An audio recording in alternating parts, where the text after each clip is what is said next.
കാരണമാകുന്നു. പരിശുദ്ധ മറിയമേ തമ്പുരാൻ്റെ അമ്മേ, ഇപ്പോഴും ഞങ്ങളുടെ മരണസമയത്തും തമ്പുരാനോട് അപേക്ഷിച്ചു കൊള്ളണമേ. ആമേൻ. ഹല്ലേലൂയ, ഹല്ലേലൂയ, ഹല്ലേലൂയ. ഇരിക്കാം.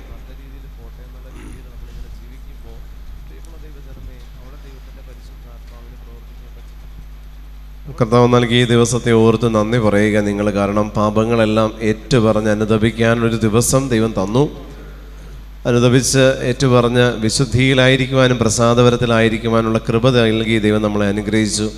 പുതിയ അഭിഷേകത്തിന് വേണ്ടി നിങ്ങൾ പ്രാർത്ഥിക്കുക. എളിമപ്പെട്ട പരിശുദ്ധാത്മാവിൻ്റെ പുതിയ കൃപയ്ക്ക് വേണ്ടി ചോദിച്ച് പ്രാർത്ഥിച്ചുകൊണ്ടിരിക്കുക. പുതിയ അഭിഷേകം, പുതിയ കൃപ, പുതിയ വരദാന ഫലങ്ങളാൽ ഞാൻ നിങ്ങൾ നിറയപ്പെടുന്നതിന് വേണ്ടിയിട്ട് സമർപ്പിച്ച് നമ്മൾ പ്രാർത്ഥിച്ചുകൊണ്ടിരിക്കുക. ഹല്ലേലൂയ. അഭിഷേകത്തോടെ ഹല്ലേലൂയ, ഹല്ലേലൂയ, ഹല്ലേലൂയ. നമുക്കറിയാം ദൈവത്തിൻ്റെ പരിശുദ്ധാത്മാവ് നമ്മളിൽ പ്രവർത്തിക്കുന്ന മേഖല നമ്മൾ കേട്ടു. വീണ്ടും തിന്മയുടെ ശക്തികൾ, തിന്മയുടെ അരൂപികൾ, ഞാൻ പറഞ്ഞു തലമുറയിൽ നിന്ന് കൈമാറ്റം ചെയ്യപ്പെട്ട് വരുന്ന അസ്വസ്ഥതകൾ, തലമുറ വിശുദ്ധീകരണത്തിൽ തലമുറകളിൽ വിശുദ്ധീകരിക്കപ്പെടേണ്ട ചില മേഖലകൾ. ഞാൻ പറഞ്ഞു നമ്മൾ ഒരു പാപം നമ്മൾ ചെയ്തു, സ്വാഭാവികം. നമ്മളുടെ വീഴ്ചയുടെ സമയത്ത് ദൈവത്തിനെതിരെ, വിശ്വാസത്തിനെതിരെ, നമ്മളുടെ കർത്താവായ യേശു ക്രിസ്തു പറഞ്ഞ കൽപ്പനകൾക്കെതിരെ എല്ലാം നമ്മൾ പാപത്തിൽ വീണുപോയാൽ, ഈ വീണുപോയ പാപത്തിൽ കിടക്കരുത് പ്രിയപ്പെട്ടവരെ. അവിടെ നിന്ന് നമ്മൾ വിശുദ്ധ കുമ്പസാരം നടത്തിയ പാപത്തെ വെറുത്ത് ഉപേക്ഷിച്ച് പാപസാഹചര്യങ്ങളിൽ നിന്ന് അകന്ന് നമ്മൾ പ്രാർത്ഥനാ ജീവിതത്തിലേക്ക് പ്രവേശിക്കുമ്പോൾ ദൈവത്തിൻ്റെ പരിശുദ്ധാത്മാവ് നമ്മളിൽ നിറയുന്നൊരു അനുഭവം നമുക്കറിയാൻ പറ്റും. ഈ പാപം നമ്മളിൽ നിലനിൽക്കെ നമ്മൾ മരിക്കുമ്പോൾ അതിൽ നിന്നൊരു അസ്വസ്ഥത നിലനിൽക്കും. ആത്മാവിന് സ്വർഗപ്രവേശനത്തിന് അത് തടസ്സം വരും. പ്രത്യേകിച്ച് നമ്മുടെ തലമുറകളിൽ നിന്ന് മരിച്ചുപോയതിൽ എന്താ പറയുക, ഈ ആത്മഹത്യ ചെയ്തത്, കൊലപാതകത്തിലൂടെ മരിച്ചുപോയത്, അങ്ങനെയുള്ളവർക്ക് വേണ്ടി നമ്മൾ പ്രത്യേകം പ്രാർത്ഥിക്കണം. പ്രായമെത്താതെ മരിച്ചുപോയത്, അങ്ങനെയുള്ള ആത്മാക്കൾക്ക് വേണ്ടി നമ്മൾ പ്രത്യേകം ബലി അർപ്പിച്ച് പ്രാർത്ഥിക്കേണ്ട ആവശ്യമുള്ള മേഖലകളാണ്. ചില കുടുംബങ്ങളിൽ ചിലവരുടെ വിവാഹ തടസ്സം ഇങ്ങനെ നിൽക്കും, വിവാഹം കഴിക്കാൻ പറ്റത്തില്ല. അങ്ങനെയുള്ള സമയത്തെല്ലാം അവർക്ക് വേണ്ടി സമർപ്പിച്ച് പ്രാർത്ഥിക്കുമ്പോൾ ഈശോ കാണിച്ചു തരുന്നവരുടെ കുടുംബത്തിൽ നിന്ന് മരിച്ചു ഏതെങ്കിലും വിവാഹം കഴിക്കാതെ മരിച്ചുപോയ വ്യക്തികളുടെ ആത്മാക്കളെ ഈശോ കാണിക്കുക. അവർ ആഗ്രഹിച്ച് വിവാഹം കഴിക്കാൻ, പക്ഷെ നടന്നില്ല. അങ്ങനെയുള്ള ആത്മാക്കളെ സമർപ്പിച്ച് അവർക്ക് വേണ്ടി കുർബാനയിൽ പ്രാർത്ഥിക്കാൻ പറഞ്ഞ് ആ കുർബാനയ്ക്ക് പൈസ കൊടുക്കുമ്പോൾ തന്നെ ഇവിടെ വിവാഹ തടസ്സം മാറുന്നത് എത്രയോ പേര് സാക്ഷ്യപ്പെടുത്തിയിട്ടുണ്ടെന്നറിയോ. അപ്പോൾ അങ്ങനെ ഒരു മേഖലയുണ്ട്. അതുപോലെ തന്നെ ചില കുടുംബങ്ങളിൽ പ്രായമെത്താതെ മരിച്ചുപോയ വ്യക്തിത്വങ്ങൾ, ഇതൊന്നും ഭൂതപ്രേത വിശ്വാസികളായിട്ട് വരുന്നു എന്നുള്ളതല്ല. നമ്മൾക്ക് ചില സൈൻ തരും, നമുക്ക് ചില അടയാള സഹിതം നമുക്ക് കാണിച്ചു തരും. നമുക്ക് ചില അടയാളങ്ങൾ, നമ്മുടെ വ്യക്തി ജീവിതത്തിൽ ചില അടയാളങ്ങൾ നമുക്കിങ്ങനെ കാണിച്ചു തന്നുകൊണ്ടിരിക്കുക. അടയാളങ്ങൾ കാണുമ്പോൾ നമ്മൾ മനസ്സിലാക്കുക എവിടെയോ പ്രാർത്ഥന ആവശ്യപ്പെടുന്ന ആത്മാക്കളുടെ മേഖല ബാക്കി നിൽക്കുന്നുണ്ട് എന്നുള്ളത് അടയാള സഹിതം നമ്മൾക്ക് കർത്താവായ ദൈവം തന്നെ കാണിച്ചു തരുന്നതാണ്. കാരണം നമുക്കറിയാം, അബ്രഹാത്തിൻ്റെ മടിയിലിരിക്കുന്ന ലാസറിനോട് പറയുന്നുണ്ട് ധനവാൻ, അവനെ ഒന്ന് എൻ്റെ സഹോദരന്മാരുടെ അടുത്തേക്കൊന്ന് പറഞ്ഞു വിട്, അവരെങ്കിലും ഇങ്ങോട്ട് വരാതിരിക്കട്ടെ. അല്ലെങ്കിൽ അവനെ ഇങ്ങോട്ട് ഇത്തിരി വെള്ളവും കൊടുത്ത് അവനെ ഇങ്ങോട്ട് വിടാൻ പറഞ്ഞപ്പോൾ ഈശോ പറഞ്ഞൊരു കാര്യമുണ്ട്, അവിടെ നിന്ന് ആർക്കും ഇങ്ങോട്ടോ ഇവിടെ നിന്ന് ആർക്കും അങ്ങോട്ടോ പോവാൻ പറ്റത്തില്ല. അപ്പോൾ പിന്നെ നമ്മൾ ചിന്തിക്കേണ്ട ഒരു വസ്തുത എന്ന് പറയുന്നത്, പ്രിയപ്പെട്ട ദൈവജനമേ, ആത്മാവിൻ്റെ അഭിഷേകം നമ്മൾ പ്രാപിച്ചു കഴിയുമ്പോൾ, നമ്മൾക്കൊരു ബോധ്യം ലഭിച്ചു കഴിയുമ്പോൾ തലമുറയ്ക്ക് വേണ്ടി പ്രാർത്ഥിക്കാനായിട്ട് നമ്മൾ ഇറങ്ങിത്തിരിക്കണം. തലമുറകൾക്ക് വേണ്ടി ഇവിടെ എപ്പോഴെല്ലാം ഞാൻ ഈ തലമുറ വിശുദ്ധീകരണ ധ്യാനം നടത്തിയിട്ടുണ്ടോ എൻ്റെ വീട്ടിൽ ശക്തമായിട്ടുള്ള തിരിച്ചടി കിട്ടും. കഴിഞ്ഞ തലമുറ വിശുദ്ധീകരണ ധ്യാനം ഞാൻ കാക്കനാട് വെച്ച് നടത്തി. വീട്ടിൽ ചെന്ന് നോക്കിയപ്പോൾ വീടിൻ്റെ ഫ്രണ്ട് ഗേറ്റ് ഒരു വണ്ടി കൊണ്ടുവന്ന് ഇട്ടിച്ച് പൊളിച്ചു വെച്ചിരിക്കുക. ഇലക്ട്രിക്കൽ ഐറ്റംസ് മിക്കവാറും എല്ലാം തകരാറായിട്ടുണ്ടാവും. കാറിൻ്റെ ബാറ്ററി അടിച്ചു പോയി. കഴിഞ്ഞ തലമുറ വിശുദ്ധീകരണ ധ്യാനം കഴിഞ്ഞ് ഇങ്ങോട്ട് ഇറങ്ങിയിട്ട് ആഘോഷമായിരുന്നു എനിക്ക്. അപ്പോൾ ഈ ധ്യാനം കഴിഞ്ഞ് ഇനി എന്താണെന്നുള്ളതാണ് ഞാനിങ്ങനെ പ്രതീക്ഷിച്ചിരിക്കുക. ഈ ധ്യാനം കഴിഞ്ഞ് ഇനി അടുത്തത് ഞാൻ എന്തിലേക്കാണ് പോകുന്നതെന്നുള്ളത് എനിക്ക് ഇപ്പോഴൊരു പിടി കിട്ടുന്നില്ല. കാരണം ഈ ധ്യാനം കഴിയാൻ നമുക്കറിയാം, നമ്മുടെ തലമുറകളിൽ നിന്ന് മരിച്ചു ഒത്തിരി വ്യക്തികൾ, ആത്മാക്കൾ സ്വർഗപ്രവേശനത്തിലേക്ക് വരുന്ന, നിങ്ങളിൽ പ്രവർത്തിക്കുന്ന കുറേ ബന്ധനങ്ങൾ, കെട്ടുകൾ അഴിയപ്പെടുകയും ചെയ്യുന്ന ദിവസങ്ങളായത്. കുറേ ബന്ധനങ്ങൾ, കുറേ കെട്ടുകൾ അഴിയപ്പെടുന്ന ദിവസമാണ്. സാത്താൻ അനുവദിക്കാത്ത മേഖലകളാണ്. ഈ കെട്ടുകൾ അഴിയപ്പെടാൻ സമ്മതിക്കില്ല. അതുകൊണ്ട് തന്നെ അതിങ്ങനെ നമ്മളെ പിടിമുറുക്കിയിട്ടിരിക്കുന്ന ചില മേഖലകളാണ്. അതായത് നമ്മുടെ തലമുറയിൽ നിന്ന് മരിച്ചുപോയ വ്യക്തികളുടെ ആത്മാക്കളെക്കുറിച്ച് ഓർക്കാനായിട്ടുള്ള ഓർമ്മ പോലും തരത്തില്ല അവൻ. ഓർക്കാൻ സമ്മതിക്കില്ല. വല്ലപ്പോഴും ഒന്ന് പ്രാർത്ഥിക്കേണ്ട എന്നുള്ള രീതി നമ്മൾ പ്രാർത്ഥിക്കാൻ വല്ലപ്പോഴും ഒന്ന് ഓർത്തെടുത്താൽ തന്നെ നമ്മുടെ ചിന്തകളെ ഡൈവേർട്ട് ആക്കുന്ന സ്പിരിറ്റിൻ്റെ തന്ത്രമുണ്ട്, പിശാചിൻ്റെ തന്ത്രമുണ്ട്. അവർക്ക് വേണ്ടി പ്രാർത്ഥിക്കണം എന്നുള്ളൊരു ബോധ്യം പോലും പിശാച് നമുക്ക് തരത്തില്ല. അവർക്ക് വേണ്ടി പ്രാർത്ഥിക്കണം, അവർക്ക് വേണ്ടി ഉണർന്നിരിക്കണം, അവർക്ക് വേണ്ടി ദൈവത്തിൻ്റെ തിരുമുമ്പിൽ ജാഗ്രതയോടെ പ്രാർത്ഥിക്കണം, ഉണർന്നിരുന്ന് പ്രാർത്ഥിക്കണം, അവർക്ക് വേണ്ടി വില കൊടുക്കണം, സഹനങ്ങൾ കാഴ്ചവെക്കണം. ഇതൊന്നും നമുക്ക് നമ്മുടെ മനസ്സിലേക്ക് തരാതെ നീ ഇങ്ങനെ പ്രാർത്ഥിക്കുക, നീ ഇങ്ങനെ പ്രാർത്ഥിക്കുന്നൊരു ബോധ്യം തന്നുകൊണ്ടിരിക്കും. അന്ന് ആ പ്രാർത്ഥന നടക്കുമോ? അത് നടക്കത്തുമില്ല. അവിടെയും അവൻ ബ്ലോക്ക് ചെയ്തുകൊണ്ടിരിക്കും. നമ്മൾ തലമുറകൾക്ക് വേണ്ടി സമർപ്പിച്ച് പ്രാർത്ഥിക്കുമ്പോൾ പ്രിയപ്പെട്ട ദൈവജനമേ, തലമുറകളുടെ വിശുദ്ധീകരണം എന്ന് പറയുന്നതിൽ ഒത്തിരി തലമുണ്ട്. തലമുറകളുടെ വിശുദ്ധീകരണം എന്ന് പറയുമ്പോൾ, തലമുറ എന്ന് പറയുമ്പോൾ ഞാൻ എൻ്റെ അമ്മയിൽ നിന്ന് അപ്പനിൽ നിന്ന് വന്നതാണെങ്കിൽ എൻ്റെ അപ്പൻ്റെ തലമുറയും എൻ്റെ അമ്മയുടെ തലമുറയും ഈ 2 തലമുറകളെ പ്രാർത്ഥിച്ച് അവർക്ക് സ്വർഗം വാങ്ങി കൊടുക്കേണ്ടത് എൻ്റെ ഉത്തരവാദിത്വമാണ്. ഭൂമിയിൽ ജീവിച്ചിരിക്കുന്നവർ അവർക്ക് വേണ്ടി കൊടുക്കേണ്ടത് കൊടുത്തേ പറ്റുകയുള്ളൂ. ആമേൻ, ഹല്ലേലൂയ. ഭൂമിയിൽ ജീവിച്ചിരിക്കുന്ന മക്കൾ തലമുറയിൽ നിന്ന് മരിച്ചുപോയ ആത്മാക്കൾക്ക് കൊടുക്കാനുള്ള വിഹിതത്തെ നിങ്ങൾ പിടിച്ചു വെച്ചാൽ നിങ്ങളുടെ സമ്പത്തിനെ അത് ബാധിക്കും. പ്രിയപ്പെട്ടവരെ, അവർക്ക് വേണ്ടി കൊടുക്കാനുള്ളത് നിങ്ങൾ കൈ അയച്ച് നിങ്ങൾ കൊടുക്കുക. അത് ഏതെങ്കിലും അനാഥാലയങ്ങളിൽ, നമ്മുടെ സഭയുടെ ബഹുമാനപ്പെട്ട സിസ്റ്റേഴ്സ് നടത്തുന്ന അനാഥ മന്ദിരങ്ങൾ ഒത്തിരിയുണ്ട്, അവിടേക്ക് വൃദ്ധമന്ദിരങ്ങൾ ഒത്തിരിയുണ്ട്. അവരെല്ലാം നമ്മൾ ഭക്ഷണമായിട്ടോ അവർക്ക് ആവശ്യമായ വസ്ത്രമായിട്ടോ മെഡിസിനായിട്ടോ ഒക്കെ നമുക്ക് കൊടുക്കാം. അങ്ങനെ കൊടുത്തിട്ട് അവരോട് നമ്മൾ പറയണം, കർത്താവേ എനിക്ക് വേണ്ടി പ്രാർത്ഥിക്കണം, എൻ്റെ ഇൻറ്റൻഷൻ ഇതാണ്, എൻ്റെ കുടുംബത്തിൽ നിന്ന് മരിച്ചുപോയ തലമുറകൾക്ക് വേണ്ടിയിട്ട് അവർക്ക് സ്വർഗം കിട്ടാൻ വേണ്ടിയിട്ട് നിങ്ങളുടെ പ്രാർത്ഥനയിൽ അവരെ കൂടി ഓർക്കുക എന്ന് പറഞ്ഞിട്ട് നിങ്ങൾ അവർക്ക് വേണ്ടി എന്തെങ്കിലും ചെയ്യുമ്പോൾ കർത്താവ് ഒത്തിരി നിങ്ങളെ മാനിക്കും, കർത്താവ് ഒത്തിരി നിങ്ങളെ അപ്രീഷിയേറ്റ് ചെയ്യും. കാരണം അത് ദൈവം അവരെക്കുറിച്ച് ആരും ചിന്തിക്കുന്നില്ല എന്നുള്ളതാണ് വാസ്തവം. അവരെക്കുറിച്ച് ആരും ചിന്തിക്കുന്നില്ല. ദുർമരണപ്പെട്ടു പോയ വ്യക്തികളുടെ ആത്മാക്കൾക്ക് വേണ്ടി നമ്മൾ പ്രത്യേകം പ്രാർത്ഥിക്കണം. അങ്ങനെ പോയ ആത്മാക്കൾക്ക് വേണ്ടി ഞാൻ ഇപ്പോഴും പറയുന്നു, അത് ഏതെങ്കിലും തരത്തിൽ നമ്മൾ ഈ സിനിമയിൽ കാണുന്ന പോലെ അത് ഭൂതപ്രേത പിശാചുക്കളായിട്ട് വന്നിങ്ങനെ നമ്മുടെ മുമ്പിൽ നിഴൽ പോലെ നിൽക്കും എന്നൊക്കെ സിനിമയിൽ നമ്മൾ കണ്ടിട്ടുണ്ട്. ഇത് അതൊന്നുമല്ല. കർത്താവായ ദൈവം നമുക്ക് ബോധ്യം തരും, ഇന്നത് ഇന്ന കാര്യം കൊണ്ടാണെന്നുള്ളത്. ആമേൻ, ഹല്ലേലൂയ. അഭിഷേകത്തോടെ ഹല്ലേലൂയ, ഹല്ലേലൂയ, ഹല്ലേലൂയ, ഹല്ലേലൂയ. ഒരിക്കൽ ഒരു വ്യക്തി വന്നിട്ട് പറഞ്ഞു, എൻ്റെ ശ്വാസം മുട്ടൽ മാറുന്നില്ല ബ്രദറെ, പ്രാർത്ഥിക്കണം, ശക്തമായിട്ടുള്ള ശ്വാസം മുട്ടൽ. ആ ശ്വാസം മുട്ടൽ മാറുന്നില്ല. അപ്പോൾ ഞാൻ ചോദിച്ചു എത്ര നാളാണ്? ഞാൻ ഇനി മെഡിസിൻ എടുക്കാൻ ഒരു സ്ഥലവുമില്ല, എല്ലായിടത്തുനിന്നും മെഡിസിൻ എടുത്തു, ഒന്നും മാറുന്നില്ല. അപ്പോൾ ഈ മെഡിസിൻ എടുക്കാൻ നോക്കിയിട്ട് മെഡിസിൻ എടുത്തിട്ട് ഞാൻ എത്ര നാളായി? ഇത് കുഞ്ഞുനാൾ തൊട്ടുള്ളതാണ്, ഇതിപ്പോൾ സിവിയറായി, എനിക്കിപ്പോൾ വയസ്സ് 27-28ആയി. പക്ഷേ കുഞ്ഞുനാൾ തൊട്ടുള്ള ഈ ശ്വാസതടസ്സം ഇത്രയും പ്രായമായിട്ട് എനിക്ക് മാറിയിട്ട്. അപ്പോൾ ഇതിൻ്റെ കാരണം എന്താ എനിക്കറിയില്ല ബ്രദറെ. അപ്പോൾ അങ്ങനെ ഞാനിങ്ങനെ കുറേ മെഡിസിൻ, കുറേ ചെക്കപ്പ് എല്ലാം നടത്തും, എല്ലാത്തിലും നോർമലാണ്, പ്രത്യേകിച്ചൊന്നും കാണുന്നില്ല. കുറേ സ്റ്റിറോയിഡ്സ് എടുത്തു, പക്ഷേ സ്റ്റിറോയിഡ്സ് എടുക്കുന്നവർ എനിക്കിങ്ങനെ ഷുഗർ ഷൂട്ടപ്പ് ചെയ്യുന്നതുകൊണ്ട് അത് ഞാൻ നിർത്തി, എനിക്ക് മതിയായി, മെഡിസിൻ കഴിച്ച് മതിയായെന്ന് പറഞ്ഞ് ഇങ്ങനെ നിരാശയിൽ വന്നിരിക്കുക. അപ്പോൾ ഇങ്ങനെ സമർപ്പിച്ച് പ്രാർത്ഥിക്കുമ്പോൾ ഞാൻ കാണുന്ന ഒരു വ്യക്തി വെള്ളത്തിൽ മുങ്ങി താഴുന്നതാണ്. വെള്ളത്തിൽ ഇങ്ങനെ മുങ്ങി താഴ്ന്നിട്ട് മരണവെപ്രാളത്തിൽ കൈ വെള്ളത്തിന് മുകളിലേട്ട് ഇട്ട് ഇങ്ങനെ വീശുന്നതും കൈ വെള്ളത്തിലിട്ട് അടിക്കുന്നതും കയറി വരാൻ വേണ്ടി പാടുപെടുന്നതാണ് കാണിക്കുന്നത്. അപ്പം ഞാനിത് കണ്ടു, ഇവനെ വേണ്ടി പ്രാർത്ഥിക്കുമ്പോൾ എനിക്ക് ഈശോ തരുന്ന സന്ദേശം ഇതാണ്. അപ്പോൾ ഈ സന്ദേശം കിട്ടിയതിന് ശേഷം ഞാൻ ഇവരോട് പറഞ്ഞു, ഇങ്ങനെ ആരെങ്കിലും വെള്ളത്തിൽ വീണ് മരിച്ചിട്ടുണ്ടോ? അത് പറഞ്ഞ് മരിച്ചിട്ടുണ്ട്.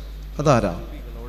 അത് അമ്മയുടെ ഏതോ ഒരു അകന്ന ബന്ധു റിലേറ്റീവിൻ്റെ പേര് പറഞ്ഞു, അമ്മയുടെ ബ്ലഡ് റിലേഷനിലുള്ള ആരുടെ പേര് പറഞ്ഞിട്ട് പറഞ്ഞു, ഇന്നയാളാണ് ഇങ്ങനെ മരിച്ചു. അത് വിവാഹം കഴിക്കാതെയാണോ മരിച്ചത്? വിവാഹം കഴിക്കാതെ, പ്രായം എത്താതെ നേരത്തെ മരിച്ചു പോയത്.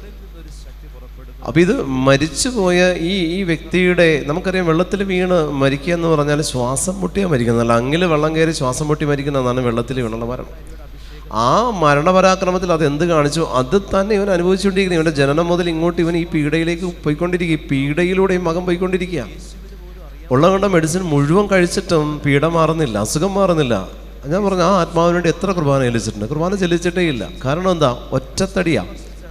അപ്പോൾ എൻ്റെ കുടുംബത്തിൽ എൻ്റെ അപ്പം മരിച്ചാൽ ഞാൻ ചെല്ലും, ഭാര്യ മരിച്ചാൽ ഞാൻ ചെല്ലും, ഞാൻ മരിച്ചാൽ അവൾ ചെല്ലും. ഇങ്ങനെ നമുക്കൊരു കണക്ഷനുണ്ട്. പക്ഷേ ഈ ഏകസ്ഥ ജീവിതം നയിച്ച് മരിച്ചുപോയവരെ ആരും ഓർക്കില്ല. ബാക്കിയുള്ളവരൊക്കെ വിവാഹം കഴിച്ച് പോകുമ്പോൾ ഈ ഏകസ്ഥ ജീവിതം കഴിച്ച് മരിച്ചുപോയവരെ കുറിച്ച് ആരും ചിന്തിക്കില്ല. അവർക്ക് വേണ്ടി കുർബാന അർപ്പിക്കണമെന്ന് അവരുടെ മക്കളില്ല, ഭാര്യയില്ല, ഭർത്താവില്ല, ആരുമില്ല. അപ്പോൾ പിന്നെ ആരോർക്കാനാ? ബാക്കി സഹോദരങ്ങൾ ഓർത്താൽ ഓർത്തു. അപ്പോൾ ഈ വ്യക്തിക്ക് വേണ്ടി കുർബാന മുടങ്ങിക്കിടക്കുക, പ്രാർത്ഥിക്കാനുമില്ല, ഒന്നുമില്ല, ഒന്നും ചെയ്യുന്നില്ല. അപ്പോൾ ഞാൻ പറഞ്ഞു, അദ്ദേഹത്തിന് വേണ്ടി ഇത്ര കുർബാന ചൊല്ലിച്ച് പ്രാർത്ഥിക്കാൻ പരിശുദ്ധാത്മാ സന്ദേശം തരുന്നുണ്ട്. എത്രയൊരു കുർബാനയുടെ എണ്ണം കിട്ടി. ഞാനിങ്ങനെ പറഞ്ഞു, ഇന്ന ദിവസം ഇന്ന കുർബാന, ഇന്ന ദിവസം വെച്ചിട്ട് കുർബാന ചെല്ലിക്കണമെന്ന് പറഞ്ഞു ദിവസവും കർത്താവ് വെളിപ്പെടുത്തുന്നുണ്ട്. അങ്ങനെ പറഞ്ഞു. ഈ കുർബാന ചൊല്ലി പകുതിയായപ്പോൾ ഇവൻ പറയാ ശ്വാസതടസ്സം മാറി. കുർബാന ചൊല്ലി ഞാൻ പറഞ്ഞത് ഇത്രയാണ് കുർബാന. ആ കുർബാനയുടെ പകുതി എണ്ണമായപ്പോൾ ഇവൻ്റെ ശ്വാസതടസ്സം മാറാൻ തുടങ്ങി. ഇവിടെ ദൈവം അത്ഭുതം പ്രവർത്തിക്കുകയല്ല ചെയ്യുന്നത്. അവിടെ അത്ഭുതങ്ങളല്ല നടക്കുന്നത്. മറിച്ച് ഇവൻ്റെ രോഗം മാറിയത് ബ്രദർ പ്രാർത്ഥിച്ചിട്ടോ കർത്താവ് ഇറങ്ങിയെന്ന് തൊട്ടതോ അല്ല. ഇവൻ ചെയ്യേണ്ട കടമ ഇവൻ ചെയ്തപ്പോൾ അവിടെ സൗഖ്യം കിട്ടിയതാ. ഇതുപോലെ ചില സൗഖ്യം കിട്ടാത്ത മേഖലകളിൽ പ്രിയപ്പെട്ട ദൈവജനമേ, നമ്മൾ ചെയ്യേണ്ട കടമ നമ്മൾ ബ്ലോക്ക് ചെയ്തിട്ടുണ്ടെങ്കിൽ, ചെയ്യാതിരിക്കുന്നുണ്ടെങ്കിൽ, ഇത്തരത്തിൽ നമ്മുടെ കുടുംബത്തിലും പല ബ്ലോക്കുകളുണ്ട്. അതുകൊണ്ടാണ് ഞാൻ പറയുന്നത്, മരിച്ചവരെ നിങ്ങൾ മറക്കരുത്. അവരെ നിങ്ങൾ ഓർത്ത് അവർക്ക് വേണ്ടി നിങ്ങൾ ബലി അർപ്പിക്കണം. പ്രത്യേകിച്ച് പ്രായത്താതെ മരിച്ചത്, അപകടത്തിൽ മരിച്ചത്, കൊലപാതകത്തിലൂടെ മരണപ്പെട്ടത്, ഈ പകർച്ചവ്യാധികളിൽ മരണപ്പെട്ടത്, അതുപോലെ തൂങ്ങി അല്ലെങ്കിൽ ആത്മഹത്യ ചെയ്തത്, ഇങ്ങനെയുള്ള മരിച്ചു പോയവരെ നമ്മൾ പ്രത്യേകം ഓർത്ത് അവർക്ക് വേണ്ടി നമ്മൾ ബലിയർപ്പിക്കുക. മറന്നുപോയതുണ്ട്, ഒത്തിരിയുണ്ട്. മറന്നുപോയി കിടക്കുന്നതിനെ എല്ലാം ഓർത്ത് അവർക്ക് വേണ്ടി നമ്മൾ ബലിയർപ്പിക്കാനായിട്ട് പൈസ കൊടുക്കുമ്പോൾ പ്രിയപ്പെട്ട ദൈവജനമേ, അവരുടെ ആത്മാവ് സ്വർഗത്തിലേക്ക് പ്രവേശിക്കപ്പെടുമ്പോൾ കിട്ടുന്ന വിടുതൽ, നമ്മുടെ കുടുംബത്തിൽ നമ്മളായിരിക്കുന്ന അവസ്ഥകൾക്ക് കിട്ടുന്ന ഒരു വിടുതലുണ്ട്. ഈ വിടുതലെന്ന് പറഞ്ഞാൽ മറ്റാർക്കും തരാൻ പറ്റില്ല. എത്ര ധ്യാനം കൂടിയാലും നിങ്ങൾക്ക് കിട്ടത്തുമില്ല. നിങ്ങൾ എത്ര ധ്യാനം കൂടിയാലും ചില അസുഖങ്ങൾ മാറാത്തതിന് കാരണം അത് ധ്യാനത്തിൻ്റെ അഭിഷേകത്തിൻ്റെ കുറവല്ല, അത് ധ്യാനത്തിൽ നിന്ന് കിട്ടേണ്ട വിടുതലേ ധ്യാനത്തിൽ നിന്ന് കിട്ടൂ. നിങ്ങൾ ചെയ്യേണ്ട ഉത്തരവാദിത്വം, നിങ്ങൾ ചെയ്യുമ്പോൾ കിട്ടുന്ന വിടുതൽ നിങ്ങൾ ഏത് ധ്യാനം കൂടിയാലും നിങ്ങൾക്ക് കിട്ടാൻ പോകുന്നുമില്ല. ആ വിടുതൽ നിങ്ങൾ തന്നെ ചെയ്യണം. തലമുറയിൽ നിന്ന് മരിച്ചു പോയിട്ടുണ്ടോ, നിങ്ങളുടെ മരണം വരെ അവർക്ക് വേണ്ടി നിങ്ങൾ മുടങ്ങാതെ ബലി അർപ്പിക്കുക. ഞാൻ എല്ലാവരോടും പറയുന്നൊരു കാര്യമുണ്ട്, എല്ലാ മാസവും ഒരു മരിച്ച ഡേറ്റിൽ കുർബാന അർപ്പിക്കാൻ പറയും. എല്ലാ മാസവും, എല്ലാ വർഷവും അല്ല, എല്ലാ മാസവും മരിച്ച ഡേറ്റിൽ. ഇപ്പോൾ 10-ാം തീയതി മരിച്ച ഒരാളാണെങ്കിൽ എല്ലാ മാസവും 10-ാം തീയതി അയാൾക്ക് വേണ്ടി ഓരോ കുർബാനയ്ക്ക് നിങ്ങൾ പൈസ കൊടുത്ത് ചെല്ലിക്കുക. ഒരു ചായ കുടിക്കുന്ന കാശല്ലേ ആകുന്നുള്ളൂ പ്രിയപ്പെട്ടവരെ. അങ്ങനെ നിങ്ങൾ ചെയ്ത് പ്രാർത്ഥിച്ച് നോക്കുക. നിങ്ങളുടെ കുടുംബത്തിൽ നിന്നുള്ള കെട്ടുകൾ അഴിയപ്പെടുന്നത് നിങ്ങൾക്ക് കാണാൻ പറ്റും. ഹല്ലേലൂയ, അഭിഷേകത്തോടെ ഹല്ലേലൂയ. ഇത്തരത്തിൽ ചില ചങ്ങലകൾ നമ്മുടെ തലമുറകളിൽ നിന്ന് കൈമാറ്റം ചെയ്ത് നമ്മുടെ കുടുംബത്തിൽ കിടക്കുന്നുണ്ടെങ്കിൽ പ്രിയപ്പെട്ട ദൈവജനമേ, ചില മേഖലകൾ, ചില സാമ്പത്തിക മേഖലകൾ, ചില കുടുംബ പ്രശ്നങ്ങൾ, ചില ദാമ്പത്യ ബന്ധങ്ങളിലുള്ള വിള്ളലുകൾ, ഇതൊന്നും മാറത്തില്ല. അതെല്ലാം ഇങ്ങനെ തന്നെ കിടക്കുക, നമ്മൾ ഓർക്കുക പോലുമില്ല. ഇപ്പോൾ ദാമ്പത്യ ജീവിതത്തിൽ ഭാര്യയും ഭർത്താവും തമ്മിൽ അടി വന്നാൽ തലമുറയെ പറ്റി ഓർക്കാനാണോ നേരം? ആ സമയത്ത് മുന്നിൽ നിൽക്കുന്നതിന് 2 കൊടുത്തിട്ട് എവിടെയും തല്ലി താഴ്ത്തിടാനേ നോക്കുകയുള്ളൂ. അപ്പോൾ നമ്മൾ തലമുറകളെ പറ്റി നോക്കാനൊന്നും നിൽക്കത്തില്ല. അപ്പോൾ നമ്മൾ ആദ്യം മുന്നിൽ നിൽക്കുന്ന ഈ സംഭവത്തിന് എങ്ങനെയെങ്കിലും ഒന്ന് ഒതുക്കുക എന്നുള്ളത് നമ്മുടെ ചിന്ത വരുന്നുള്ളൂ. ഇതിനെപ്പറ്റി നമ്മൾ ചിന്തിക്കുന്നില്ല. പക്ഷേ പ്രാർത്ഥന നിങ്ങളുടെ ജീവിതത്തിലുണ്ടോ, അപ്പോൾ തന്നെ നിങ്ങൾ പറയണം, ഇതിതാണ്. നിങ്ങൾ തമ്മിൽ സംസാരിക്കണം. ചില പ്രശ്നങ്ങൾ കുടുംബത്തിൽ സ്റ്റാർട്ട് ചെയ്യുമ്പോൾ നിങ്ങൾ ഭാര്യയും ഭർത്താവും ഒക്കെ ഇരുന്ന് സംസാരിക്കണം. നമ്മളിപ്പോൾ ഈ ദിവസങ്ങളായിട്ട് കുറച്ച് അടിയുണ്ട്, എന്താ കാരണം? എന്തെങ്കിലും നമ്മൾ ചെയ്യേണ്ടത് ചെയ്യാതിരിക്കുന്നുണ്ടോ എന്ന് നിങ്ങൾ തമ്മിലൊന്ന് ചർച്ച ചെയ്യുമ്പോൾ ചിലപ്പോൾ പരിശുദ്ധാത്മാവ് നിങ്ങൾക്കത് കാണിച്ചു തരും. അതല്ല വാശി തീർക്കാൻ വേണ്ടിയിട്ട് നിങ്ങൾ പരസ്പരം തല്ലി തീർക്കാനാണെങ്കിൽ ഓക്കെ, നിങ്ങളിഷ്ടം. അതല്ല, അത് മാറണമെന്ന് നിങ്ങൾ ആഗ്രഹിക്കുന്നുണ്ടോ പ്രിയപ്പെട്ടവരെ, നിങ്ങളൊന്ന് ഇരുന്നൊന്ന് സംസാരിക്കുക. എന്തുകൊണ്ട് ഇങ്ങനെ ആയി? നമ്മുടെ കുടുംബജീവിതം എന്തുകൊണ്ട് ഇങ്ങനെയായി? കർത്താവ് നട്ടത് എന്തുകൊണ്ട് ഇങ്ങനെ, എന്താ പറയുക, ഈ കാട്ടുമുന്തിരിങ്ങ ഫലം പുറപ്പെടുവിക്കുന്നത് പോലുള്ള അവസ്ഥയിലേക്ക് വരാനുള്ള കാരണം എന്താണ്? ചിന്തിക്കുക. നിങ്ങൾ പരസ്പരം ഒന്ന് സംസാരിച്ചാൽ ചില കാര്യങ്ങളിൽ നമുക്ക് സോൾവ് ചെയ്യാൻ പറ്റും. ആമേൻ, ഹല്ലേലൂയ, അഭിഷേകത്തോടെ ഹല്ലേലൂയ, ഹല്ലേലൂയ, ഹല്ലേലൂയ, ഹല്ലേലൂയ, ഹല്ലേലൂയ. അതുപോലെ ഒത്തിരി കേസുകൾ, അപകടത്തിൽ മരിച്ചതിന് വേണ്ടി പ്രാർത്ഥിക്കാനായിട്ട് കർത്താവ് ഇങ്ങനെ ഒരു മകൻ വന്നിട്ട് അവൻ ഇതുപോലെ തന്നെ ബൈക്ക് ഓടിക്കാൻ പേടിയായിട്ട് ലൈസൻസ് എടുത്ത് വെച്ചിരിക്കുക. ബൈക്ക് ഉണ്ടെങ്കിൽ അവന് ജോലിക്ക് പോകാൻ പറ്റുള്ളൂ. എടുക്കുന്നില്ല, ബൈക്ക് എടുക്കാൻ പറ്റുന്നില്ല. പോകുമ്പോഴെല്ലാം തട്ടിമുട്ടും പട്ടി വട്ടം ചാടൽ, എവിടെയെങ്കിലും കൊണ്ട് ഇടിക്കലും ഒക്കെയാണ്. അന്ന് മാരകമായിട്ടുള്ള പരിക്കുകളൊന്നും പറ്റുന്നുമില്ല. എല്ലാം നിസ്സാര പരിക്കുകളാണ്. പരിക്ക് കൂടുതലും ബൈക്കിനെ പറ്റുന്നുള്ളൂ. പക്ഷേ പേടി ജനിപ്പിക്കാനായിട്ട് സാധിച്ചു അതിന്, ആ സ്പിരിറ്റിന്. അങ്ങനെ വന്നപ്പോൾ ഈ പേടി ജനിക്കാൻ തുടങ്ങി. എപ്പോഴാണ് ഇങ്ങനെ ഓടി വന്ന് പ്രാർത്ഥിച്ച് നോക്കുമ്പോഴാണ് ഞാൻ കുറച്ച് ഇങ്ങനെ ആക്സിഡൻറ്റിൽ മരിച്ചു പോയതാരാ, ഇന്നയാളാ. അവർക്ക് വേണ്ടി എത്ര കുർബാന ചെല്ലിച്ചിട്ടില്ല. ചെല്ലാൻ പറഞ്ഞു, ചെല്ലിയതിന് ശേഷം വീണ്ടും ഞാൻ ചോദിച്ചു, നീ ബൈക്ക് എടുത്ത് ഓടിച്ചോ? ഇല്ല, പേടിയുണ്ട്. ഞാൻ പറഞ്ഞു വീണ്ടും ചെല്ലിക്കാൻ പറഞ്ഞു, വീണ്ടും ചെല്ലിച്ചു. അപ്പോൾ 3-4 കുർബാന കഴിഞ്ഞപ്പോൾ ഞാൻ ചോദിച്ചു, ഇപ്പോൾ പേടിയുണ്ടോ? ഇപ്പോൾ ഇല്ല, ഇപ്പോൾ പേടി തോന്നുന്നില്ല. ഓടിച്ചോ? ഇപ്പോഴും ഓടിച്ചു നടക്കുന്നുണ്ട്. ചില മേഖലകളിൽ നമ്മൾ പ്രവർത്തിക്കേണ്ടത് പ്രിയപ്പെട്ട ദൈവജനമേ ഇങ്ങനെയാണ്. എല്ലായിടത്തും പേടിയാണ്, എനിക്ക് വേണ്ടി പ്രാർത്ഥിക്കണമെന്ന് പറഞ്ഞിരിക്കരുത് കേട്ടോ.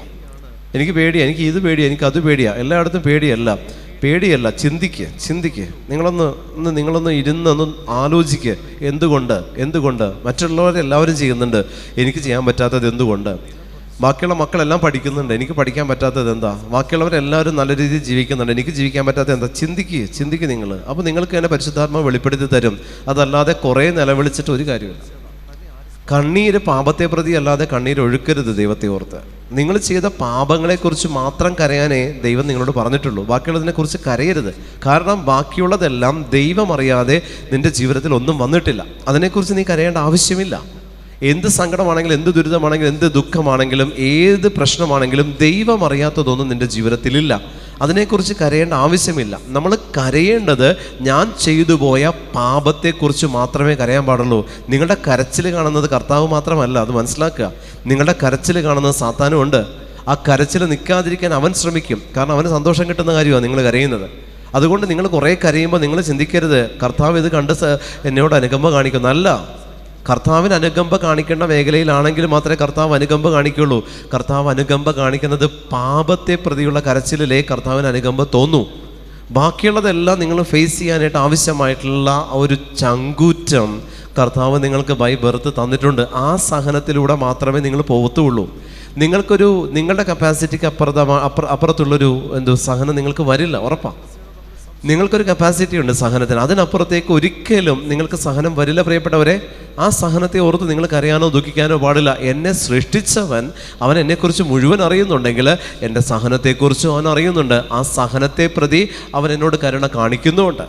ഇങ്ങനെ ദൈവത്തിൻ്റെ കരുണയിൽ ആശ്രയിച്ച് നിങ്ങൾ ജീവിക്കുമെന്നുണ്ടെങ്കിൽ നിങ്ങളുടെ കുടുംബത്തിലുള്ള കെട്ടുകൾ മിക്കവാറും അതിൻ്റെ അടിസ്ഥാനം തലമുറയിൽ നിന്നാണെന്നുള്ളത് നിങ്ങൾ തന്നെ സ്റ്റഡി ചെയ്യുക. നിങ്ങൾക്ക് തന്നെ പരിശുദ്ധാത്മാവ് ബോധ്യപ്പെടുത്തട്ടെ. ഇപ്പോൾ എൻ്റെ ക്ലാസ് കേട്ടിട്ടോ ഈ ധ്യാനം കൂടിയിട്ടോ നിങ്ങൾ നാളെ കുർബാന ഏൽപ്പിക്കണം. നിങ്ങളിരുന്ന് ആലോചിക്കുക. പരിശുദ്ധ അമ്മയോട് ജപമാല ചൊല്ലി പ്രാർത്ഥിച്ചിരുന്ന് വചനം എടുത്തു വെച്ച് വായിച്ചിരുന്ന് നിങ്ങൾ ആലോചിക്കുക, എവിടെന്നാ കർത്താവ്, ഇത് എവിടെന്നാ ഇതിൻ്റെ തുടക്കം, ഇതെപ്പോൾ തുടങ്ങി. ചില പാപങ്ങളിലും ഇതുപോലൊരവസ്ഥ നമുക്കുണ്ട്. ചില പാപങ്ങൾ നമ്മൾ ചെയ്യുമ്പോൾ ഇതുപോലത്തെ ഒരവസ്ഥ വരും. ചില കെട്ടുകൾ നമ്മുടെ ജീവിതത്തിലേക്ക് വരാനായിട്ടുള്ള കാരണം ചില പാപങ്ങൾ നമ്മൾ അനുദപിക്കാതെ കിടക്കുന്ന ചില പാപങ്ങളുണ്ട്. ശരിക്കും നമ്മൾ ഈ കുമ്പസാരത്തിൻ്റെ ക്ലാസ് ഇവിടെ എടുക്കുകയാണെങ്കിൽ, പാപത്തിൻ്റെ ക്ലാസ് എടുക്കുകയാണെങ്കിൽ രാവിലെ തുടങ്ങി ഇപ്പോഴേ തീരുള്ളൂ. അപ്പോൾ ഒരു ദിവസം മുഴുവൻ പാപത്തിൻ്റെ ക്ലാസ് എടുക്കാനുള്ളതുകൊണ്ടാണ് ഞാൻ ഇവിടെ എടുക്കാത്തത്. അതല്ലെങ്കിൽ നിങ്ങൾ ഇവിടെ ഇരുന്ന് കുത്തിയിരുന്ന് എഴുതും, ഒറ്റ എണ്ണം തല പൊക്കില്ല. അതുപോലെ ഇരുന്ന് എഴുതിക്കൊണ്ടിരിക്കും പാപങ്ങൾ, നമ്മൾ മറക്കുക. പക്ഷേ ഈ പാപത്തിൻ്റെ ക്ലാസ് എടുക്കുമ്പോൾ നിങ്ങൾക്ക് ബോധ്യം വരും, പരിശുദ്ധാത്മാവ് ഇതെല്ലാം ഞാൻ ചെയ്തതാണല്ലോ എന്ന് പറയും. നിങ്ങൾ ഇതെല്ലാം ഞാൻ ചെയ്തതാണ്. ചില സ്ഥലത്ത് പാപത്തിൻ്റെ ക്ലാസ് എടുക്കുമ്പോൾ ഒന്നുകൂടി പറയാമോ, എഴുന്നേറ്റ് ഇന്ന് കൊച്ചു ക്ലാസ്സിൽ പിള്ളേർ കൈവെക്കുന്ന പോലെ പൊക്കിയിട്ട് പറയാം, അത് കേട്ടില്ല. അപ്പോൾ എന്താ, എല്ലാവരും കേട്ടു ഇവൻ ഈ പാപം ചെയ്തു എന്നുള്ളത്. അത് ഇങ്ങനെ ഇരുന്ന് എഴുതിയെടുക്കുക, കംപ്ലീറ്റ് ഇരുന്ന് എഴുതിയെടുക്കുക. അപ്പോൾ 10 കൽപ്പനകൾ, തിരുസഭയുടെ കൽപ്പനകൾ, മൂലപാപങ്ങൾ, ഇങ്ങനെ പാപത്തിൻ്റെ മേഖല കംപ്ലീറ്റ് അതിൻ്റെ എക്സാമ്പിൾ സഹിതം വിവരിച്ച് വേണമെങ്കിൽ ഒരു ഫുൾ ഡേ ആണ് പാപത്തിൻ്റെ ക്ലാസ് വരുന്നത്. ഒരു ഫുൾ ഡേ ക്ലാസ്സാണ്. അത് എഴുതിയെടുത്ത് അത് കുമ്പസാരിച്ച് കഴിയുമ്പോൾ ഒരു 200 പേജിൻ്റെ നോട്ട്ബുക്കുമായിട്ട് നിങ്ങൾ വന്നാൽ മതി. അതുമായിട്ട് നിങ്ങൾ പോയി കുമ്പസാരിച്ച് കഴിയുമ്പോൾ അച്ഛൻ പറയാം അവസാനം എഴുന്നേറ്റ് പോകുന്നു പറയും. അത്രയും പാപങ്ങളുണ്ടാവും. മുട്ടുകുത്തിന്ന് കുമ്പസാരിക്കാൻ പറ്റില്ല, കാരണം കാല് കഴയ്ക്കും. എവിടെയെങ്കിലും കസേരയിട്ടിരുന്ന് കുമ്പസാരിക്കേണ്ടി വരും. അത്രയും ഉണ്ടാവും. കാരണം ആ കുമ്പസാരം കഴിഞ്ഞ് പിന്നെ നിങ്ങളോട് വരുമ്പോൾ പിന്നെ നിങ്ങളിലേക്ക് നോക്കുമ്പോൾ ഒരു പ്രകാശമാണ് കാണുന്ന, ഒരു പ്രകാശം. കാരണം മറഞ്ഞു കിടക്കുന്നതും മറച്ചു പിടിച്ചതെല്ലാം നിങ്ങൾ തുറക്കോടെ മറഞ്ഞ് അടുത്ത ഇവിടുത്തെ ധ്യാനത്തിന് ഞാൻ പാപത്തിൻ്റെ ക്ലാസ് എടുക്കും. അടുത്ത ധ്യാനത്തിന് എപ്പോഴാണെന്ന് എനിക്കറിയില്ല, പക്ഷെ അടുത്ത ധ്യാനത്തിന് പരിശുദ്ധാത്മാവ് ഇന്നിപ്പോൾ ഇരുന്ന് പ്രാർത്ഥിക്കുമ്പോൾ മെസ്സേജ് തന്നാണ്, പലരും തുറന്ന് കുമ്പസാരിച്ചിട്ടില്ല എന്ന് പറഞ്ഞു. ഇന്നിപ്പോൾ ഞാനിവിടെ ഇരുന്ന് പ്രാർത്ഥിക്കുമ്പോൾ പരിശുദ്ധാത്മാവ് കാണിച്ച പലരും തുറന്ന് കുമ്പസാരിച്ചിട്ടില്ല, പലരും എന്തൊക്കെയോ കാണിച്ചു കൂട്ടിയിട്ട് വന്നിട്ടുണ്ട്. അതുകൊണ്ട് അടുത്ത ധ്യാനത്തിന് പാപത്തിൻ്റെ ക്ലാസ് എടുത്തിട്ടേ ഇരിക്കുകയുള്ളൂ. അത് എന്ത് ടൈം ഉണ്ടെങ്കിലും ഇല്ലെങ്കിലും പാപത്തിൻ്റെ ക്ലാസ് എടുക്കും. പിറ്റേ ദിവസം നാളെ 3-ാമത്തെ ദിവസം കുറച്ച് സമയം നീട്ടിയാലും കുഴപ്പമില്ല, 2-ാമത്തെ ദിവസം പാപത്തിൻ്റെ ക്ലാസ് എടുത്തിട്ടേ ഇരിക്കുകയുള്ളൂ. അത് അങ്ങനെ തന്നെ ചെയ്യണമെന്ന് പ്രത്യേക മെസ്സേജുണ്ട്. അപ്പോൾ ആ ഒരു ക്ലാസ്സിൽ പ്രിയപ്പെട്ടവരെ നമ്മളെ കുറേ കെട്ടുകൾ അഴിയപ്പെടും. കുറേ പാപങ്ങൾ മറന്ന് കിടക്കുന്നുണ്ടെങ്കിൽ ഇതിനും കാരണം തലമുറയിൽ നിന്നുള്ള ചില കെട്ടുകളാണ്. ചില പാപങ്ങൾ നമ്മൾ ഏറ്റുപറയാതെ പിടിച്ചു വെച്ചത്, നാണക്കേട് കൊണ്ട് പറയാത്ത പാപങ്ങളുണ്ട്, നാണക്കേട് കൊണ്ട് പറയാത്തത്. ചില വ്യഭിചാരത്തിൻ്റെ കെട്ടുകൾ മാത്രമേ അതിനകത്ത് പറയുള്ളൂ. വ്യഭിചാരം ചെയ്തിരിക്കുന്ന മേഖലകൾ പറയുമ്പോൾ നാണക്കേടിനെ ഓർത്തിട്ട് പറയില്ല, അച്ഛനെന്ത് വിചാരിക്കുമെന്ന് ഓർത്തിട്ട് പറയില്ല. ഇത് പറയാതെ പേടിച്ച് ഇതും വെച്ചുകൊണ്ട് ഇരുന്നിരുന്ന് അവസാനം രോഗിയായി എഴുന്നേറ്റ് നിൽക്കാൻ പറ്റാത്ത അവസ്ഥ വരുമ്പോൾ നേരെ ധ്യാനകേന്ദ്രത്തിലേക്ക് പോകും. അവിടെ ചെല്ലേണ്ട താമസമുള്ളൂ. ശുശ്രൂഷകർക്ക് മനസ്സിലാവും എന്താ വിഷയം എന്നുള്ളത്. ശുശ്രൂഷകർക്ക് ഒറ്റ ഓട്ടത്തിൽ അറിയാൻ പറ്റും, കൃപയുള്ളവനാണോ അറിയാൻ പറ്റും ഇത് എവിടെ നിന്നാണ് വന്നതെന്നുള്ളത്. ആ ഒരൊറ്റ കാര്യം കുമ്പസാരിക്കാൻ പറയുമ്പോൾ ആ വ്യക്തികളുടെ കെട്ട് വിട്ടുപോവാം. ഇത് നിങ്ങൾക്ക് വീട്ടിൽ ചെയ്യാം, ഇത് നിങ്ങൾക്ക് സ്വയം ചെയ്യാം, ഇത് നിങ്ങൾക്ക് ആരുടെയും ഗൈഡൻസിൻ്റെ ആവശ്യമില്ല, നിങ്ങൾക്ക് ചെയ്യാവുന്ന കാര്യങ്ങളാണ്. പക്ഷെ ചെയ്യാത്തതാണ് പ്രിയപ്പെട്ട ദൈവജനമേ, നമ്മിലുള്ള കുഴപ്പം നമ്മൾ ചെയ്യേണ്ട ഡ്യൂട്ടി നമ്മൾ ചെയ്യാതിരിക്കുമ്പോഴാണ് നമ്മൾ കൃപയുള്ളവരെ തേടി പോകേണ്ട അവസ്ഥ നമുക്ക് വരുന്നത്. നമ്മൾ ചെയ്യേണ്ട ഡ്യൂട്ടി നമ്മൾ കൃത്യം ചെയ്യണം. മരിച്ചവർക്കുള്ള വിഹിതം അവർക്കുള്ളത് നിങ്ങൾ കൊടുത്തേ പറ്റുള്ളൂ. അതിൽ നിങ്ങൾ ഒരു കാരണവശാൽ ആ വിഹിതം നിങ്ങൾ കയ്യിൽ വെച്ചുകൊണ്ടിരിക്കരുത്. നിങ്ങളുടെ കയ്യിൽ നിന്ന് സമ്പത്ത് നിൽക്കില്ല, ചോർന്നുകൊണ്ടിരിക്കും. നിങ്ങളുടെ കയ്യിൽ എത്ര അധ്വാനിച്ചാലും സമ്പത്ത് നിൽക്കില്ല, ചോർന്നു പോയിക്കൊണ്ടിരിക്കും. കാരണം അവർക്ക് കൊടുക്കാനുള്ള വിഹിതം അവർക്ക് കിട്ടണമെന്നേ. അത് അവരുടെ അവകാശമാണ്. നിങ്ങളെ പെറ്റു വളർത്തിയതല്ലേ, അത് അവരുടെ അവകാശമാണ്. അവർക്ക് കൊടുക്കാനുള്ളത് അവർക്ക് കിട്ടിയേ പറ്റൂ. ആമേൻ. ഹല്ലേലൂയ. അഭിഷേകത്തോടെ ഹല്ലേലൂയ, വിശ്വാസത്തോടെ ഹല്ലേലൂയ, ഹല്ലേലൂയ, ഹല്ലേലൂയ. ഇത് ഈ രീതിയിൽ ഞാൻ പ്രാർത്ഥിച്ച്, ഞാൻ വിശദീകരിച്ച്, ഞാൻ എന്നെ തന്നെ ഒന്ന് സ്റ്റഡി ചെയ്ത് ഞാൻ മുന്നോട്ട് പോവുകയാണെങ്കിൽ പല മേഖലകളിലും പ്രിയപ്പെട്ട ദൈവജനമേ, നിങ്ങൾക്ക് തടസ്സങ്ങൾ നേരിടുന്ന പല ഇടങ്ങളിലും കർത്താവ് നിങ്ങൾക്ക് വേണ്ടി ദൂതന്മാരെ നിയോഗിച്ചുകൊണ്ട് നിങ്ങളെ തിരുത്തും. നിങ്ങൾ തന്നെ ഒന്ന് സ്റ്റഡി ചെയ്യുക. നിങ്ങൾ തന്നെ എന്നെ കാക്കുന്ന കാവൽ മാലാഖയെ, ഞാൻ ജനിച്ചപ്പോൾ മുതൽ നീ എൻ്റെ കൂടെ നടക്കുകയാണല്ലോ, അപ്പോൾ നീ എന്നെ ഒന്ന് ഓർമ്മപ്പെടുത്തി താ. ഞാൻ ചെയ്തത് ഏതെങ്കിലും ഞാൻ പറയാത്തതുണ്ടെങ്കിൽ എന്നെ കാക്കുന്ന കാവൽ മാലാഖയെ, എൻ്റെ പാപങ്ങളെക്കുറിച്ച് നീ എനിക്കൊരു ബോധ്യം താ എന്ന് നിങ്ങൾ എപ്പോഴെങ്കിലും ഈ കൂടെയുള്ള മാലാഖയെ നിങ്ങളൊന്ന് എപ്പോഴെങ്കിലും ഒന്ന് യൂസ് ചെയ്തിട്ടുണ്ടോ? അതിനെ നിങ്ങൾ ഉപയോഗിച്ചിട്ടില്ല. കൂടെയുള്ള കാവൽ മാലാഖയെ ഉപയോഗിച്ചിട്ടില്ല. നമ്മൾ ഉപയോഗിക്കണം. വിശുദ്ധ കുമ്പസാരത്തിന് മുമ്പും വിശുദ്ധ കുമ്പസാരത്തിന് ശേഷവും ഉപയോഗിക്കണം. അതിനറിയാം നമ്മൾ ചെയ്തിരിക്കുന്ന നന്മയും തിന്മയും എല്ലാം അതിൻ്റെ കയ്യിൽ ലിസ്റ്റുണ്ട്. കർത്താവിനെ തിരിച്ചേൽപ്പിക്കുമ്പോൾ ഇത് കൊണ്ടുപോയി ആത്മാവിനെ ഏൽപ്പിക്കാനുള്ളതാണ്. അപ്പോൾ തിരിച്ചവിടെ എത്തുന്നത് വരെ ഈ മാലാഖയുടെ ഡ്യൂട്ടി കഴിയുന്നില്ല. അതുകൊണ്ട് പ്രിയപ്പെട്ട ദൈവജനമേ, ഇതിനറിയാം ഞാൻ ജനിച്ചപ്പോൾ മുതൽ ഇന്ന് വരെ ഏതെങ്കിലും ചെയ്തതോ ചെയ്യാത്തതോ പറയേണ്ടതോ പറയാത്തതോ ഒക്കെ ഉണ്ടെങ്കിൽ ഈ കാവൽ മാലാഖയ്ക്ക് അറിയാം. അതിന് കൊടുക്കേണ്ടതായിട്ടുള്ളത് നമ്മൾ കൊടുത്ത് അതിനുവേണ്ടി നമ്മൾ പ്രാർത്ഥിച്ച് നമ്മൾ അതിൽ നിന്ന് ഉത്തരം കണ്ടെത്തി ചില ബോധ്യങ്ങൾ നമുക്ക് തരും. ഈ ബോധ്യങ്ങളുടെ അടിസ്ഥാനത്തിൽ മറഞ്ഞു കിടക്കുന്നത് പലതും വെളിപ്പെട്ട് കിട്ടും. ആമേൻ. ഹല്ലേലൂയ. അതിൽ ഏറ്റവും ബെസ്റ്റ് വചനമാണ് മത്തായി 10:26 വചനം. മത്തായി 10:26 വായിച്ചിട്ട് നിങ്ങൾ പാപത്തെക്കുറിച്ച് ഓർക്കുക. മത്തായി 10:26 വായിച്ചിരിക്കുക. കഴിയുമ്പോൾ ആ വചനം ഒന്ന് വായിച്ച് നിങ്ങൾ. 12 വർഷത്തെ ഒരുക്കം ഉള്ള ഒരു വ്യക്തി, 12 വർഷത്തെ സഹനമുള്ള ഒരു വ്യക്തിയെ സംബന്ധിച്ച് നിങ്ങൾ ആരെയും ഭയപ്പെടേണ്ട. എന്തെന്നാൽ മറഞ്ഞിരിക്കുന്നതൊന്നും വെളിപ്പെടാതിരിക്കുകയില്ല, നിഗൂഢമായിരിക്കുന്നതൊന്നും അത്രയേ ഉള്ളൂ. അപ്പോൾ നമ്മളിൽ തന്നെയുള്ള ഒരവസ്ഥയെക്കുറിച്ചാണ് മത്തായി 10:26 വചനം പറയുന്നത്. നമ്മളിൽ തന്നെ ഈ അവസ്ഥയുണ്ട്. മറഞ്ഞിരിക്കുന്നതുകൊണ്ട് മറച്ചു പിടിച്ചിരിക്കുന്നതുമുണ്ട്. മറച്ചു പിടിച്ചിരിക്കുന്നതുണ്ട്. കർത്താവിന് നല്ല ക്ലാരിറ്റിയുള്ള കണ്ണാണ്. ഒന്നും കാണാനായിട്ട് കർത്താവിൻ്റെ കണ്ണ് പൊട്ടക്കണ്ണല്ല, വൃത്തിയായിട്ട് കാണാം. നമ്മൾ മറച്ചു പിടിച്ചാലേ ഉള്ളൂ. ചില പാപത്തിൻ്റെ മേഖലകൾ നമ്മൾ മറച്ചു പിടിച്ചിട്ടുണ്ട്. ഈ മറച്ചു പിടിച്ച പാപങ്ങൾ നമ്മൾ വിശുദ്ധ കുമ്പസാരത്തിൽ ഏറ്റു പറഞ്ഞു കഴിയുമ്പോൾ ചില കെട്ടുകൾ അഴിയപ്പെടും. പ്രിയപ്പെട്ടവരെ, ചില കെട്ടുകൾ അഴിയപ്പെടും. ചില കുടുംബങ്ങളിൽ ഇതുപോലെ ഒരു അസ്വസ്ഥതകൾ കർത്താവ് കാണിച്ചു തരും. ചില കുടുംബങ്ങളിൽ ഇതുപോലെ ഈശോ കാണിച്ചു തന്നൊരു കാര്യമുണ്ട്. പലരും വന്നിട്ട് പറയുന്നൊരു കാര്യമുണ്ട്, ബ്രദറെ, എൻ്റെ വീട്ടിൽ എന്നെ ആൾ ഇന്ന സ്ഥലത്ത് തൂങ്ങി മരിച്ച ആ വീട്ടിലാണ് ഞാനിപ്പോൾ താമസിക്കുന്നത്, എനിക്കവിടെ നിന്നിട്ട് പറ്റുന്നില്ല, എനിക്കവിടെ നിന്നിട്ട് അങ്ങനെയാണ്, എനിക്കവിടെ നിന്നിട്ട് ഇങ്ങനെയാണെന്നൊക്കെ വന്ന് പറയുന്ന ഒത്തിരി പേരുണ്ട്. പ്രിയപ്പെട്ട ദൈവജനമേ, മരണശേഷം ആത്മാവ് ദൈവത്തിനും ശരീരം പുഴുക്കൾക്കുമാണ്. ആത്മാവ് ദൈവത്തിനും ശരീരം പുഴുക്കൾക്കുമാണ് മരണശേഷം. സഭ പഠിപ്പിക്കുന്നത് അങ്ങനെയാണ്. 4 അന്ത്യങ്ങളാണ്. 4 അന്ത്യങ്ങളിൽ ഒന്ന് മരണം, സ്വർഗം, നരകം, ശുദ്ധീകരണ സ്ഥലം. ഈ 4 അന്ത്യങ്ങളാണ് സഭ നമുക്ക് പഠിപ്പിക്കുന്ന 4 അന്ത്യങ്ങൾ, സഭയുടെ പഠനം. ഈ 4 അന്ത്യങ്ങളിൽ നമ്മൾക്ക് പഠിച്ചിരിക്കുന്ന ഈ 4 സഭയുടെ പഠനം അനുസരിച്ച് പ്രിയപ്പെട്ടവരെ, ഈ പറയുന്ന മരണം കഴിഞ്ഞാൽ പിന്നെ നമ്മൾ ഈ ആത്മാവിന് വേണ്ടി ദൈവത്തിൻ്റെ മുൻപിൽ നമ്മൾ പ്രാർത്ഥിച്ചു തുടങ്ങും. നമുക്കറിയാം, 7-ാം ചരമദിനം നമ്മൾ ആചരിക്കും. 7-ാം ചരമദിനം ആചരിച്ച് 7 ദിവസം വരെ മരിച്ചവന് വേണ്ടിയിട്ടുള്ള വിലാപം 7-ാം ദിവസത്തിൽ അവസാനിക്കുന്നു എന്നാണ്. ഏത് പുസ്തകത്തിലാണ് പറഞ്ഞേക്കണേ? കേട്ടില്ല?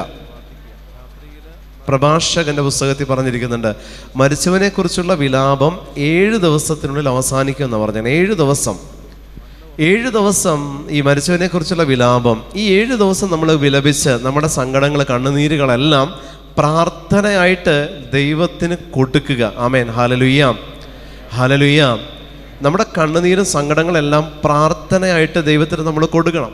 ഒരു വ്യക്തി മരിക്കുക, ഒരു വ്യക്തി മരിക്കുമ്പോൾ പ്രിയപ്പെട്ടവരെ, ആ വ്യക്തി നമുക്കറിയാം നമ്മുടെ കുടുംബത്തിൽ നിന്ന് ഒരെണ്ണം മരിച്ചു കിടക്കുക. ഈ 7 ദിവസത്തിനുള്ളിൽ നമുക്ക് പ്രാർത്ഥിക്കാൻ പറ്റും ഈ ആത്മാവിനെ.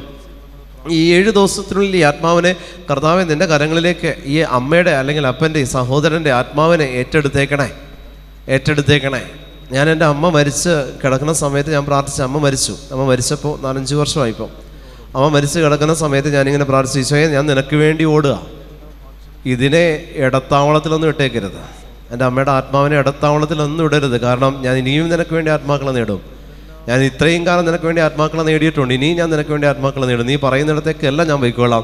പക്ഷേ എൻ്റെ തലമുറയിൽ നിന്ന് മരിച്ച എൻ്റെ അമ്മയുടെ ആത്മാവ്, എന്നെ പറ്റി വളർത്തിയ എൻ്റെ അമ്മയുടെ ആത്മാവ് ശുദ്ധീകരണ സ്ഥലത്തൊന്നും കിടക്കാൻ പാടില്ല. നീ എടുത്തേക്കണം, നേരിട്ട് നീ എടുത്തേക്കണം. എന്ത് കുറവുണ്ടെങ്കിലും അതിന് പരിഹാരമായിട്ട് കർത്താവേ ഞാൻ നിനക്ക് വേണ്ടി ആത്മാക്കളെ നേടിക്കൊള്ളാം. ആമേൻ. ഹല്ലേലൂയ, ഹല്ലേലൂയ. ഇങ്ങനെ പ്രാർത്ഥിക്കാനായിട്ട് നമുക്ക് പറ്റണം. ഇങ്ങനെ പ്രാർത്ഥിക്കണമെങ്കിൽ നമ്മുടെ കുടുംബത്തിന് ദൈവവിളി ഉണ്ടാവും. ഹല്ലേലൂയ. അതാണ് വൈദിക അന്തസ്സും സന്യസ്ത അന്തസ്സും ആത്മായ വിളി എന്നൊക്കെ പറയുന്നത്. അവർക്ക് പ്രാർത്ഥിക്കാൻ പറ്റും. വൈദികരുടെയും സന്യസ്തരുടെയൊക്കെ മാതാപിതാക്കൾക്ക് വേണ്ടി അവർ പ്രാർത്ഥിക്കുമ്പോൾ, അവർ മരിക്കുമ്പോൾ അവർക്ക് പ്രാർത്ഥിക്കാൻ പറ്റും, ഞാൻ നിനക്ക് വേണ്ടി എൻ്റെ ജീവിതം മാറ്റി വെച്ചതാണ്. എൻ്റെ അമ്മയ്ക്ക് നീ പ്രാർത്ഥനയല്ല, നീ സ്വർഗം തന്നെ കൊടുക്കണം. കൊടുത്തേ പറ്റുള്ളൂ. കാരണം ഞാൻ നിനക്ക് വേണ്ടി എൻ്റെ ജീവിതം മാറ്റി വെച്ചതാണ്. പിന്നെ എന്താ നിനക്ക് കൊടുത്താൽ? അമ്മയിൽ പാട് തെറ്റും കുറ്റവും കുറവൊക്കെ ഉണ്ട്, അതൊന്നും മൈൻഡ് ചെയ്യാൻ പാടില്ല, അതൊന്നും ചിന്തിക്കാൻ പാടില്ല, അതൊന്നും നീ കണക്കും കൂട്ടി ഇരിക്കാൻ നിൽക്കണ്ട. സ്വർഗം കൊടുക്കണം. അത് വാശിയാണ്, വാശി പിടിക്കും. തമ്പുരാൻ്റെ മുമ്പിൽ വാശി പിടിച്ച് പറയും സ്വർഗം കൊടുത്തേ പറ്റുള്ളൂ, അല്ല ഞാൻ ശുശ്രൂഷക്കിറങ്ങില്ല, ഞാൻ വീട്ടിൽ കയറി ഇരിക്കുമെന്ന് പറയും. ഹല്ലേലൂയ, ഹല്ലേലൂയ, ഹല്ലേലൂയ. നീ കൊടുക്കണം, നീ കൊടുത്തേ പറ്റുള്ളൂ. പ്രിയപ്പെട്ട ദൈവജനമേ, ഇങ്ങനെ നമുക്ക് പറയാൻ പറ്റും. ഇങ്ങനെ മരിച്ചു കിടക്കുന്ന ഒന്നിൻ്റെ മുഖത്ത് നോക്കിയിട്ട് നമുക്ക് പറയാൻ പറ്റും, അമ്മ ധൈര്യമായിട്ട് പോയിക്കോ. ഞാൻ പറഞ്ഞു എൻ്റെ അമ്മനോട്, അമ്മ ധൈര്യമായിട്ട് പോകും, ഒരു കുഴപ്പമില്ല, ഞാനിവിടെയുണ്ട്, അമ്മയ്ക്ക് വേണ്ടി ഞാൻ പ്രാർത്ഥിച്ചോളാം. നമ്മുടെ ആത്മാവിനോട് ഞാൻ പറഞ്ഞു വിട്ടതാണ്. മരിച്ചു കിടക്കുമ്പോൾ ഒരു തുള്ളി കണ്ണുനീര് ഒഴുക്കരുതെന്ന് പരിശുദ്ധാത്മാവ് പറഞ്ഞു. ഒരു തുള്ളി കണ്ണുനീര് ഒഴുക്കരുത്, കെട്ടിയിടരുത്, ആത്മാവിനെ ഒഴുക്കരുത്. ജീവിച്ചിരുന്ന ഇത്രയും കാലം നിനക്ക് സ്നേഹിക്കാൻ ഞാൻ തന്നു, മരണശേഷം കരയണ്ട, മരണശേഷം നെഞ്ചത്ത് റീത്തും വെച്ചുകൊണ്ട് കരയാൻ നിൽക്കണ്ട. ജീവിച്ചിരിക്കുമ്പോൾ സ്നേഹിക്കാൻ അവസരം കിട്ടിയപ്പോൾ സ്നേഹിക്കില്ല, ചത്ത് കിടക്കുമ്പോൾ ഭയങ്കര കരച്ചില്ല, ചത്തിട്ടിടിച്ച് കരച്ചില്ല. ആർക്ക് വേണം പ്രിയപ്പെട്ട? ആര് കേൾക്കാൻ, ആരറിയാൻ? ഈ ചത്ത് കിടക്കുന്ന ശരീരം പുഴുക്കൾക്കുള്ളത്, അതിൻ്റെ നെഞ്ചത്ത് കയറി ഇരുന്നിട്ടാണ് ഇടിച്ചിടിച്ച് കയറണത്. നല്ല ആവശ്യമുള്ള കാര്യമാണോ? ജീവിച്ചിരിക്കുമ്പോൾ സ്നേഹിക്കുമോ? തിരിഞ്ഞു നോക്കുമോ? ഒരു ഗ്ലാസ് പച്ചവെള്ളം കൊടുക്കുമോ? ഇല്ല. ചത്ത് കഴിയുമ്പോൾ ഭയങ്കര പെർഫോമൻസാണ്. ഹല്ലേലൂയ, ഹല്ലേലൂയ, ഹല്ലേലൂയ, ഹല്ലേലൂയ. ഒരു സ്ഥലത്ത് ഇതുപോലെ ഞാനൊരു മരണച്ചടങ്ങിന് പോയപ്പോൾ ഭയങ്കര കരച്ചില്ല, നെഞ്ചത്തിട്ടിടിച്ച് ബ്രദറേ എന്ന് പറഞ്ഞ് വിളിച്ച് കയറി. അതാണ് ഞാൻ പോകാറില്ല, മരിപ്പിന് പോവില്ല. അപ്പോൾ പരിചയമുള്ളവരുടെ മരിപ്പിനെന്നും ബ്രദറേ എന്നും അപ്പോൾ എല്ലാവരും ഇങ്ങനെ നോക്കുമല്ലോ, അതുകൊണ്ട് ഞാൻ പോവില്ല. അപ്പോൾ ഈ നിന്ന് നെഞ്ചത്തിട്ടിടിച്ച് കരയാം. കരച്ചിൽ കുറച്ച് നേരം ഞാനപ്പോൾ കിടത്തിക്കുന്ന അടിയത്ത് ഞാനിങ്ങനെ നിന്ന് നിൽക്കുമ്പം മറ്റേ ആൾ തട്ടിയിട്ട് പറയും, മതി ക്യാമറ പോയിന്ന്. ക്യാമറാമാൻ പോയി, മതിയെന്ന്. അപ്പോൾ സ്വിച്ച് ഇട്ട പോലെ നിർത്തി. അത്രയേ ഉള്ളൂ, സ്വിച്ച് ഇട്ട പോലെ നിർത്തി കരച്ചിൽ. ഇപ്പം നമ്മൾ ആരെ കാണിക്കാനാ, ആരെ ബോധ്യപ്പെടുത്താനാ കരയണേ? നമ്മൾക്ക് ആശ്വാസം കിട്ടാനാണോ കരയണേ? നമ്മൾക്ക് എന്തെങ്കിലും കിട്ടാനാണോ കരയണേ? പ്രിയപ്പെട്ട ദൈവജനമേ, കരയുന്നുണ്ടെങ്കിൽ അത് പ്രാർത്ഥനയായിട്ട് ദൈവമേ നീ സ്വീകരിക്കണം. അമ്മയെക്കുറിച്ച് അപ്പനെക്കുറിച്ചുള്ള വേർപാടിൻ്റെ വേദന ഞാൻ കരഞ്ഞു തീർക്കുമോ, നീ അത് പ്രാർത്ഥനയായിട്ട് എന്നിൽ നിന്ന് സ്വീകരിക്കണമേ എന്ന് ദൈവസമക്ഷം നിങ്ങൾ പ്രാർത്ഥിക്കണം. ഹല്ലേലൂയ. അഭിഷേകത്തോടെ ഹല്ലേലൂയ, ഹല്ലേലൂയ. ദൈവസമക്ഷം നിങ്ങൾ പ്രാർത്ഥിക്കണം. തലമുറകളിൽ നിന്ന്, എൻ്റെ അമ്മയിൽ നിന്ന്, എൻ്റെ അപ്പനിൽ നിന്ന്, എൻ്റെ ഇപ്പോൾ ജീവിച്ചിരിക്കുന്ന മാതാപിതാക്കളിൽ നിന്ന് കർത്താവെ ഒരു തലമുറ വഴിയുള്ള കെട്ടും പാപവും ശാപവും ബന്ധനങ്ങളും അസ്വസ്ഥതകളും ഒന്നും എന്നിലേക്ക് കടന്നു വരാൻ പാടില്ല.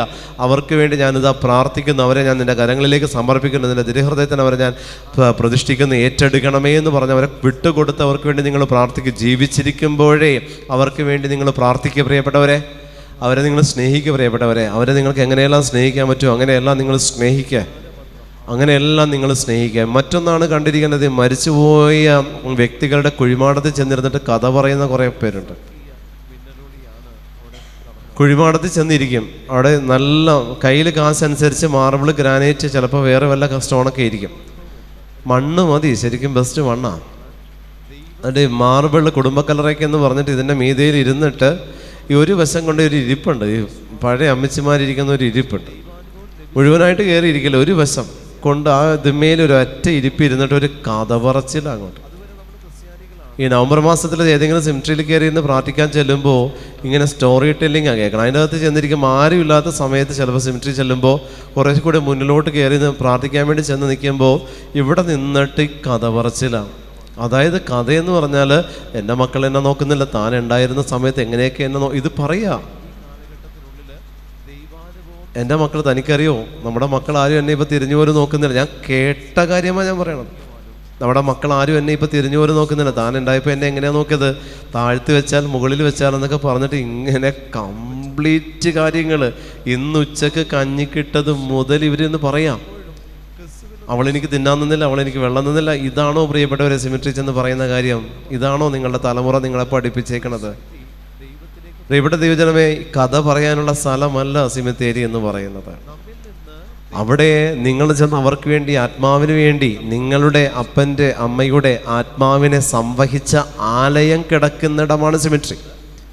നിങ്ങളുടെ അപ്പനെ അമ്മയെ സംവഹിച്ച ഒരു കാലഘട്ടത്തിൽ ഒരു ആയുസ് മുഴുവൻ നിങ്ങളെ സംരക്ഷിച്ച, അല്ലെങ്കിൽ നിങ്ങളുടെ കുടുംബത്തിലുള്ളവർക്ക് വേണ്ടിയിട്ട് ഇതിലേക്ക് കടന്നു വന്ന ദൈവത്തിൻ്റെ പരിശുദ്ധാത്മാവ് കടന്നു വന്ന, അല്ലെങ്കിൽ ദൈവത്തിൻ്റെ ആത്മാവ് കടന്നു വന്ന് വസിച്ച ആലയം കിടക്കുന്ന ഇടമാണ് സെമിട്രി. ആലയം കിടക്കുന്നിടമാണ് സെമിട്രി. അവിടെ ചെന്ന് നമ്മൾ കഥകളല്ല പറയേണ്ടത്. അവിടെ ചെന്ന് നമ്മൾ കരുണയ്ക്ക് വേണ്ടി പ്രാർത്ഥിക്കണം. ഈ ആത്മാവിൻ്റെ മേൽ കരുണയായിരിക്കണമേ എന്ന് പറഞ്ഞ് പ്രാർത്ഥിക്കണം. ഈ ആത്മാവിൻ്റെ മേൽ കരുണയായിരിക്കണം, തലമുറകളുടെ മേൽ കരുണയായിരിക്കണം. ഒപ്പം പ്രാർത്ഥിക്കണം, എൻ്റെ അമ്മ കിടക്കുന്ന, എൻ്റെ അപ്പം കിടക്കുന്ന, എൻ്റെ സഹോദരങ്ങൾ കിടക്കുന്ന ഈ കുഴിയിൽ കർത്താവെ എത്ര പേര് മരിച്ചടക്കപ്പെട്ട് ഈ കുഴിയിൽ സംസ്കരിച്ചിട്ടുണ്ടോ അവരുടെ എല്ലാവരുടെ ആത്മാവിന് വേണ്ടി ഞാൻ ഈ സമയം പ്രാർത്ഥിക്കുന്നു എന്ന് പറയാതെ അവിടെ നിന്ന് പോരരുത്. അന്ന് പറയാതെ അവിടെ നിന്ന് പോരരുത്. ഈ കുഴിയിൽ എത്ര പേരെ മരിച്ചടക്കിയിട്ടുണ്ടോ അത്രയും പേരുടെ ആത്മാവിന് വേണ്ടി ഞാൻ പ്രാർത്ഥിക്കുന്നു. അതല്ലെങ്കിൽ ആ സെമിട്രിയിൽ ഇപ്പോൾ ഈ ഇടവകയിൽ നിന്ന് മരിച്ചുപോയ വ്യക്തികളുടെ ആത്മാക്കളെ സമർപ്പിക്കുന്ന കർത്താവെ അവരുടെ മേൽ കരുണയായിരിക്കണമേ എന്ന് പ്രാർത്ഥിക്കുക. കരുണ മാത്രം ചോദിച്ച് പ്രാർത്ഥിക്കുക ആത്മാക്കളുടെ മേൽ. കർത്താവിൻ്റെ കരുണയ്ക്ക് അവരിൽ പ്രവർത്തിക്കാൻ പറ്റൂ, മറ്റൊന്നിനും പറ്റില്ല.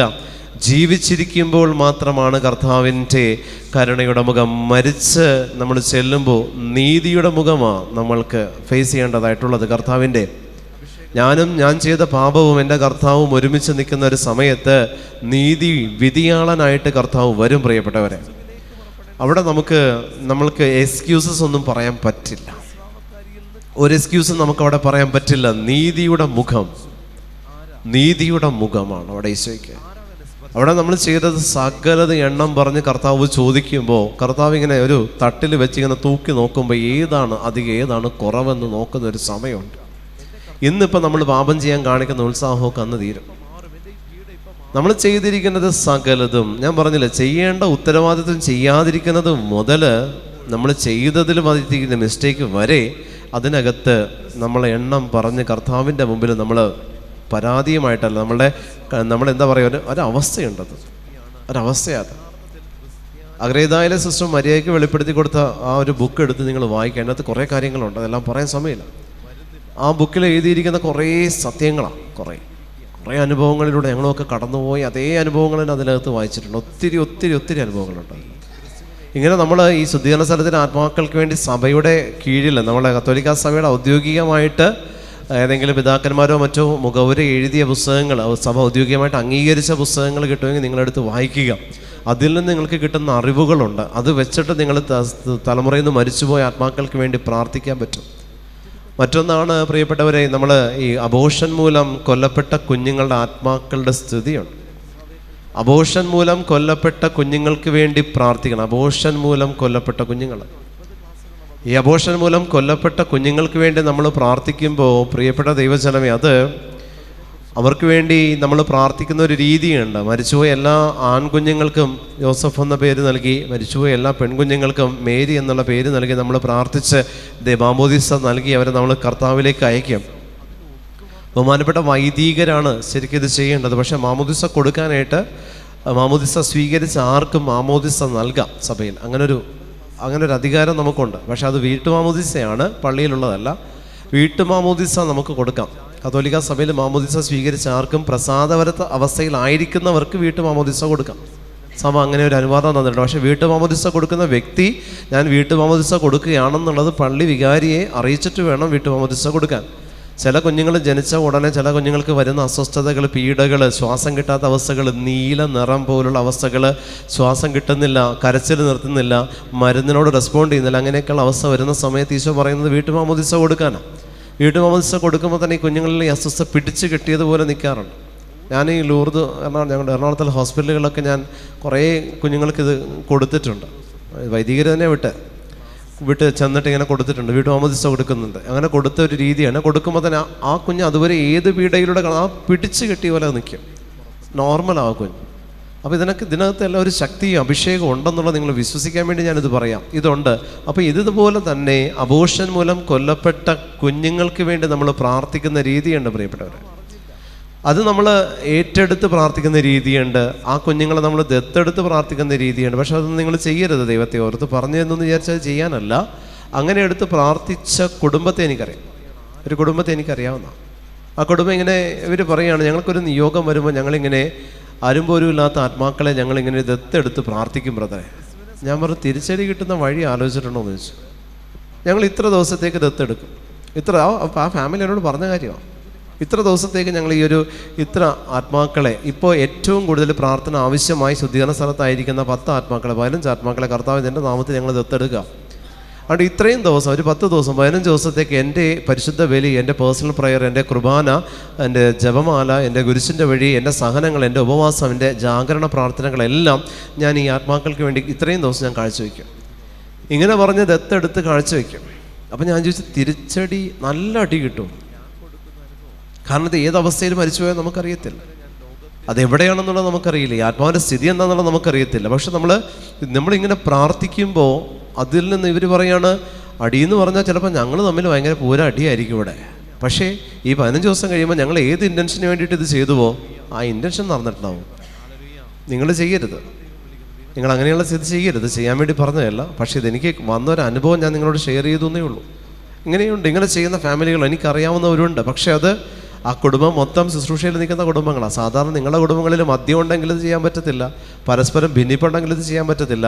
നിങ്ങളിൽ പോണോഗ്രഫിയോ മറ്റാരെങ്കിലുമൊക്കെ ഇങ്ങനെ വീട്ടിലിരുന്ന് കാണുന്ന കുടുംബങ്ങളൊക്കെ ആണെങ്കിൽ, മൊബൈലിൻ്റെ അഡിക്ഷൻസ് ഉള്ള കുടുംബങ്ങളൊക്കെ ആണെങ്കിൽ, വിശുദ്ധ കുമ്പസാരം ഇല്ലാത്ത കുടുംബങ്ങളൊക്കെ ഒന്നും ചെയ്യാൻ പറ്റില്ല. പരിശുദ്ധ കുർബാന അനുദിനം സ്വീകരിക്കാത്ത കുടുംബങ്ങളിൽ ഒന്നും ചെയ്യാൻ പറ്റില്ല. പ്രസാദപരാവസ്ഥയിലല്ലാത്തവർക്കൊന്നും ചെയ്യാൻ പറ്റത്തില്ല. ഇങ്ങനെ ചെയ്ത് ആ കുടുംബം ഈ തിരിച്ചടി സ്വീകരിച്ചുകൊണ്ട് ആ കുടുംബം ജീവിക്കുന്ന ഒത്തിരി പേരുണ്ട്. അങ്ങനെ ദത്തെടുത്ത് പ്രാർത്ഥിക്കുന്ന രീതി അവരെന്നോട് ഷെയർ ചെയ്തതാണ്. പ്രിയപ്പെട്ട ദൈവജനമേ, ഇത് വല്ലാത്തൊരവസ്ഥ. ഞാൻ ചെയ്തിട്ടുണ്ട്. ഇവരോട് പറയുന്നതിന് മുമ്പ് ഞാൻ ചെയ്തിട്ടുണ്ട്. ഇവരെന്നോട് ഈ കഥ പറയുന്നതിന് മുമ്പ് ഞാൻ ചെയ്തിട്ടുണ്ട്. ഞാൻ ദത്തെടുത്തത് 15 പേരെ അല്ല. അപ്പം അങ്ങനെ ഇത് ചെയ്തിട്ടുണ്ട്. അങ്ങനെ ചെയ്തെടുത്ത് പ്രാർത്ഥിച്ചിട്ടുണ്ട്. അന്ന് അനുഭവിച്ച പീഡ എന്താണെന്നുള്ളത് എനിക്കും ദൈവത്തിനും ഭാര്യയ്ക്കും മാത്രമേ അറിയുള്ളൂ. ഹല്ലേലൂയ, ഹല്ലേലൂയ, ഹല്ലേലൂയ, ഹല്ലേലൂയ. പക്ഷേ നമ്മുടെ ഒരു സ്പെഷ്യൽ ഇൻറ്റൻഷൻ ഏതാണോ അതിനകത്തേക്ക് ദൈവത്തിൻ്റെ പരിശുദ്ധാത്മാവ് വരും. കാരണം ദൈവത്തിന് ആത്മാക്കൾ വിലപ്പെട്ടതാണ്. അത് ഭൂമിയിൽ ജീവിച്ചിരിക്കുന്ന നമ്മളെപ്പോലുള്ള വ്യക്തികൾ ആത്മാക്കളാണെങ്കിലും, മരിച്ചടക്കപ്പെട്ട് ശുദ്ധീകരണ സ്ഥലത്തായിരിക്കുന്ന ആത്മാക്കളാണെങ്കിലും കർത്താവിന് വിലയുണ്ട് അതിന്. അതുകൊണ്ട് അവർക്ക് വേണ്ടി നിങ്ങൾ പ്രാർത്ഥിക്കുമ്പോൾ ആരും പ്രാർത്ഥിക്കാനില്ലാത്ത വ്യക്തികളുടെ, അനാഥരായിട്ട് മരിച്ചുപോയ വ്യക്തികളുടെ ആത്മാക്കൾക്ക് വേണ്ടി നിങ്ങൾ പ്രാർത്ഥിക്കണം. അത് പ്രാർത്ഥിക്കുമ്പോൾ അത് നിങ്ങളുടെ കുടുംബത്തിൽ നിന്ന് മരിച്ചുപോയ ആത്മാക്കൾക്ക് അത് അനുഗ്രഹമായിട്ട് മാറും, അവർക്കത് പ്രാർത്ഥനയായിട്ട് മാറും, അവർക്ക് സ്വർഗം കിട്ടാനായിട്ട് അത് വഴി തുറക്കുകയും ചെയ്യും. അങ്ങനെ നിങ്ങൾക്ക് പ്രാർത്ഥിക്കാം. നിങ്ങളുടെ മരണത്തെ സമർപ്പിച്ച് നിങ്ങൾക്ക് പ്രാർത്ഥിക്കാം. നിങ്ങളുടെ മരണം, കർത്താവേ നന്മരണം കിട്ടാൻ വേണ്ടിയിട്ട് വിശുദ്ധ യൗസേപ്പിതാവിൻ്റെ മാധ്യസ്ഥം വിളിച്ചുകൊണ്ട് നന്മരണം കിട്ടി ഒരുക്കത്തോടെ ഈശോ മറിയം യൗസേപ്പെ ഉച്ചരിച്ചുകൊണ്ട് പരിശുദ്ധ കുർബാന സ്വീകരിച്ച് വിശുദ്ധ കുമ്പസാരം നടത്തി മരിക്കാനുള്ള നന്മരണം കിട്ടാനായിട്ട് വേണ്ടിയിട്ട് ശുദ്ധീകരണ സ്ഥലത്തിന് ആത്മാക്കൾക്ക് വേണ്ടി കാഴ്ചവെക്കുന്ന എത്രയോ പേര് എനിക്കറിയാം. അവർക്ക് വേണ്ടി പ്രാർത്ഥനകൾ കാഴ്ചവെക്കുന്ന എത്രയോ പേര് എനിക്കറിയാം.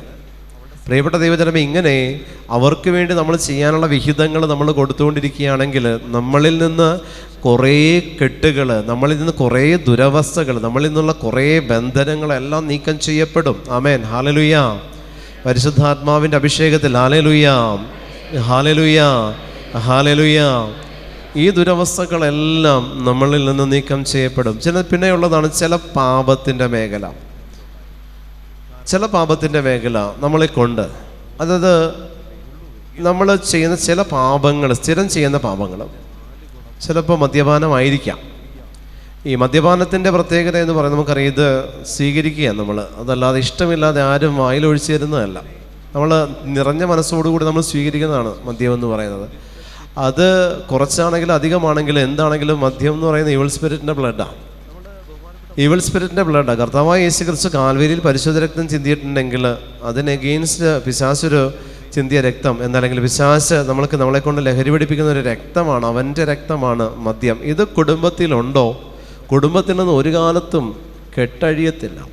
ഈ സ്പിരിറ്റ് കുടുംബത്തിലുണ്ടോ, ലിക്കർ എന്ന് പറയുന്ന സ്പിരിറ്റും ഈ പറയുന്ന മദ്യം എന്ന് പറയുന്ന ഈവിൾ സ്പിരിറ്റിൻ്റെ അത് രണ്ടും ഒന്ന് തന്നെയാണെങ്കിൽ ഇത് കുടുംബത്തിലുണ്ടോ പ്രിയപ്പെട്ടവരെ, കുടുംബത്തിനും ഗതി കിട്ടത്തില്ല. ഗതി കിട്ടത്തില്ല, കുടുംബത്തിന് ഒരിക്കലും ഗതി കിട്ടത്തില്ല. ഹല്ലേലൂയ. എനിക്ക് പരിചയമുള്ളൊരു അബ്ഗാരിയുണ്ട്. പുള്ളിക്കാരൻ ഇതുപോലെ ഒരു 6-7 പേര് കൂടെ 8-9 ബാർ നടത്തുക കേരളത്തിൽ. 13 ബാർ നടത്തുക കേരളത്തിൽ പല സ്ഥലത്തായിട്ട്. ബാറിൻ്റെ പേര് പറഞ്ഞാൽ നിങ്ങൾക്ക് അറിയാം, അതുകൊണ്ട് പറയണ്ട. അപ്പോൾ ഇത്രയും ഇത് നടത്തിയിട്ട് ഇദ്ദേഹത്തിൻ്റെ വീട് കച്ചവടം നടക്കുന്നില്ല എന്ന് പറഞ്ഞ് എന്നെ കാണാനായിട്ട് എറണാകുളത്ത് മിനിസ്റ്റർ ചെയ്യുന്ന സമയത്ത് വന്നതാണ്. വീട് കച്ചവടം നടക്കില്ല, ബ്രദർ പ്രാർത്ഥിക്കണം. അപ്പോൾ ഞാനിങ്ങനെ പ്രാർത്ഥിച്ചുകൊണ്ടിരിക്കുന്ന സമയത്ത് ഇദ്ദേഹത്തിനെ ഞാൻ കാണുന്നൊരു കുപ്പിയുടെ അകത്ത് ഇറങ്ങിയിരിക്കുന്നതാണ്. അപ്പോൾ ഞാനിങ്ങനെ ചിരിച്ചിട്ട് ഞാൻ ചെയ്തിരുന്ന കുപ്പിയിൽ നിന്ന് വന്ന ഭൂതമാണോ എന്ന് ഞാൻ ഇയാളോട് ചോദിച്ചു. ഇപ്പോൾ പുള്ളി എന്നോട് ചോദിച്ചു ഇൻസൾട്ട് ചെയ്യാണോ എന്ന് ചോദിച്ചു. നമ്മൾ നിങ്ങളെ ഞാൻ കാണുന്നൊരു കുപ്പിക്കകത്ത്, ലിക്കർ കുപ്പിക്കകത്ത് നിങ്ങൾ ഇറങ്ങിയിരിക്കുന്നതാണ് ഞാൻ കാണുന്നതെന്ന്. അപ്പോഴാ പറയാം ഞങ്ങൾക്ക് 13 ബാറുണ്ട്. ആഹാ കൊള്ളാലോ, 13 ബാറ്. വീട് വിറ്റ് വേണോ അല്ലേ? ആഹോ, മക്കളുടെ കല്യാണം നടക്കണം, വീട് വിറ്റ് വേണം, 13 ബാറുണ്ട്, ഷെയറാ. ഞാൻ പറഞ്ഞു ഇതിൽ നിന്ന് ഷെയറിൽ നിന്ന് പിന്മാറാൻ പറഞ്ഞു. ബ്രദറെ ഞങ്ങളുടെ വരുമാനമാണ്. ഞാൻ ഇത് വരുമാനം എന്ന് പറഞ്ഞാൽ പോരത്, കാരണം കോടികളിട്ട് കളിക്കുക. ഞാൻ പറഞ്ഞു ഇതിൽ നിന്ന് ഈ സംഭവം നിങ്ങൾ ദശാംശം കൊടുത്താൽ പോലും സ്വീകരിക്കപ്പെടില്ല എന്ന് ഞാൻ പറഞ്ഞു. ഈ ബാറിൽ നിന്ന് കിട്ടുന്ന വിഹിതം നിങ്ങൾ ദശാംശമായിട്ട് കൊടുത്താൽ പോലും സ്വർഗം സ്വീകരിക്കത്തില്ല. കാരണം അനേകരുടെ കണ്ണുനീരിൻ്റെ വിഹിതമാണ് ഈ കൊടുക്കുന്നത് ദശാംശമായിട്ട്. ഒരു ഗുണവുമില്ല. അത് നിങ്ങൾ കൊടുത്താൽ പോലും സ്വീകരിക്കപ്പെടില്ല. നിങ്ങൾ ആ പൈസ നിങ്ങൾ എന്തിനു വേണ്ടി ഉപയോഗിക്കുന്ന അവിടെ അത് ആര് സ്വീകരിക്കുന്ന അവർക്ക് ദുരിതമാണ്. അതുകൊണ്ട് ഇതിൽ നിന്ന് ഇറങ്ങിയാൽ വീട് 1 മാസം കൊണ്ട് വിറ്റ് തരാം. 1 മാസം മതി വീട് വെക്കാനായിട്ട്. ഈ പൈസ നിങ്ങൾ ആർക്കും ദശാംശം കൊടുക്കേണ്ട, ദാനം കൊടുക്കേണ്ട, ഒന്നും കൊടുക്കേണ്ടെന്നോ. ഇത് നിങ്ങളുടെ സ്വത്താണ്, നിങ്ങൾ കൂടെ വെച്ച ചാകുമ്പോൾ കൊണ്ടുപോകുന്നു.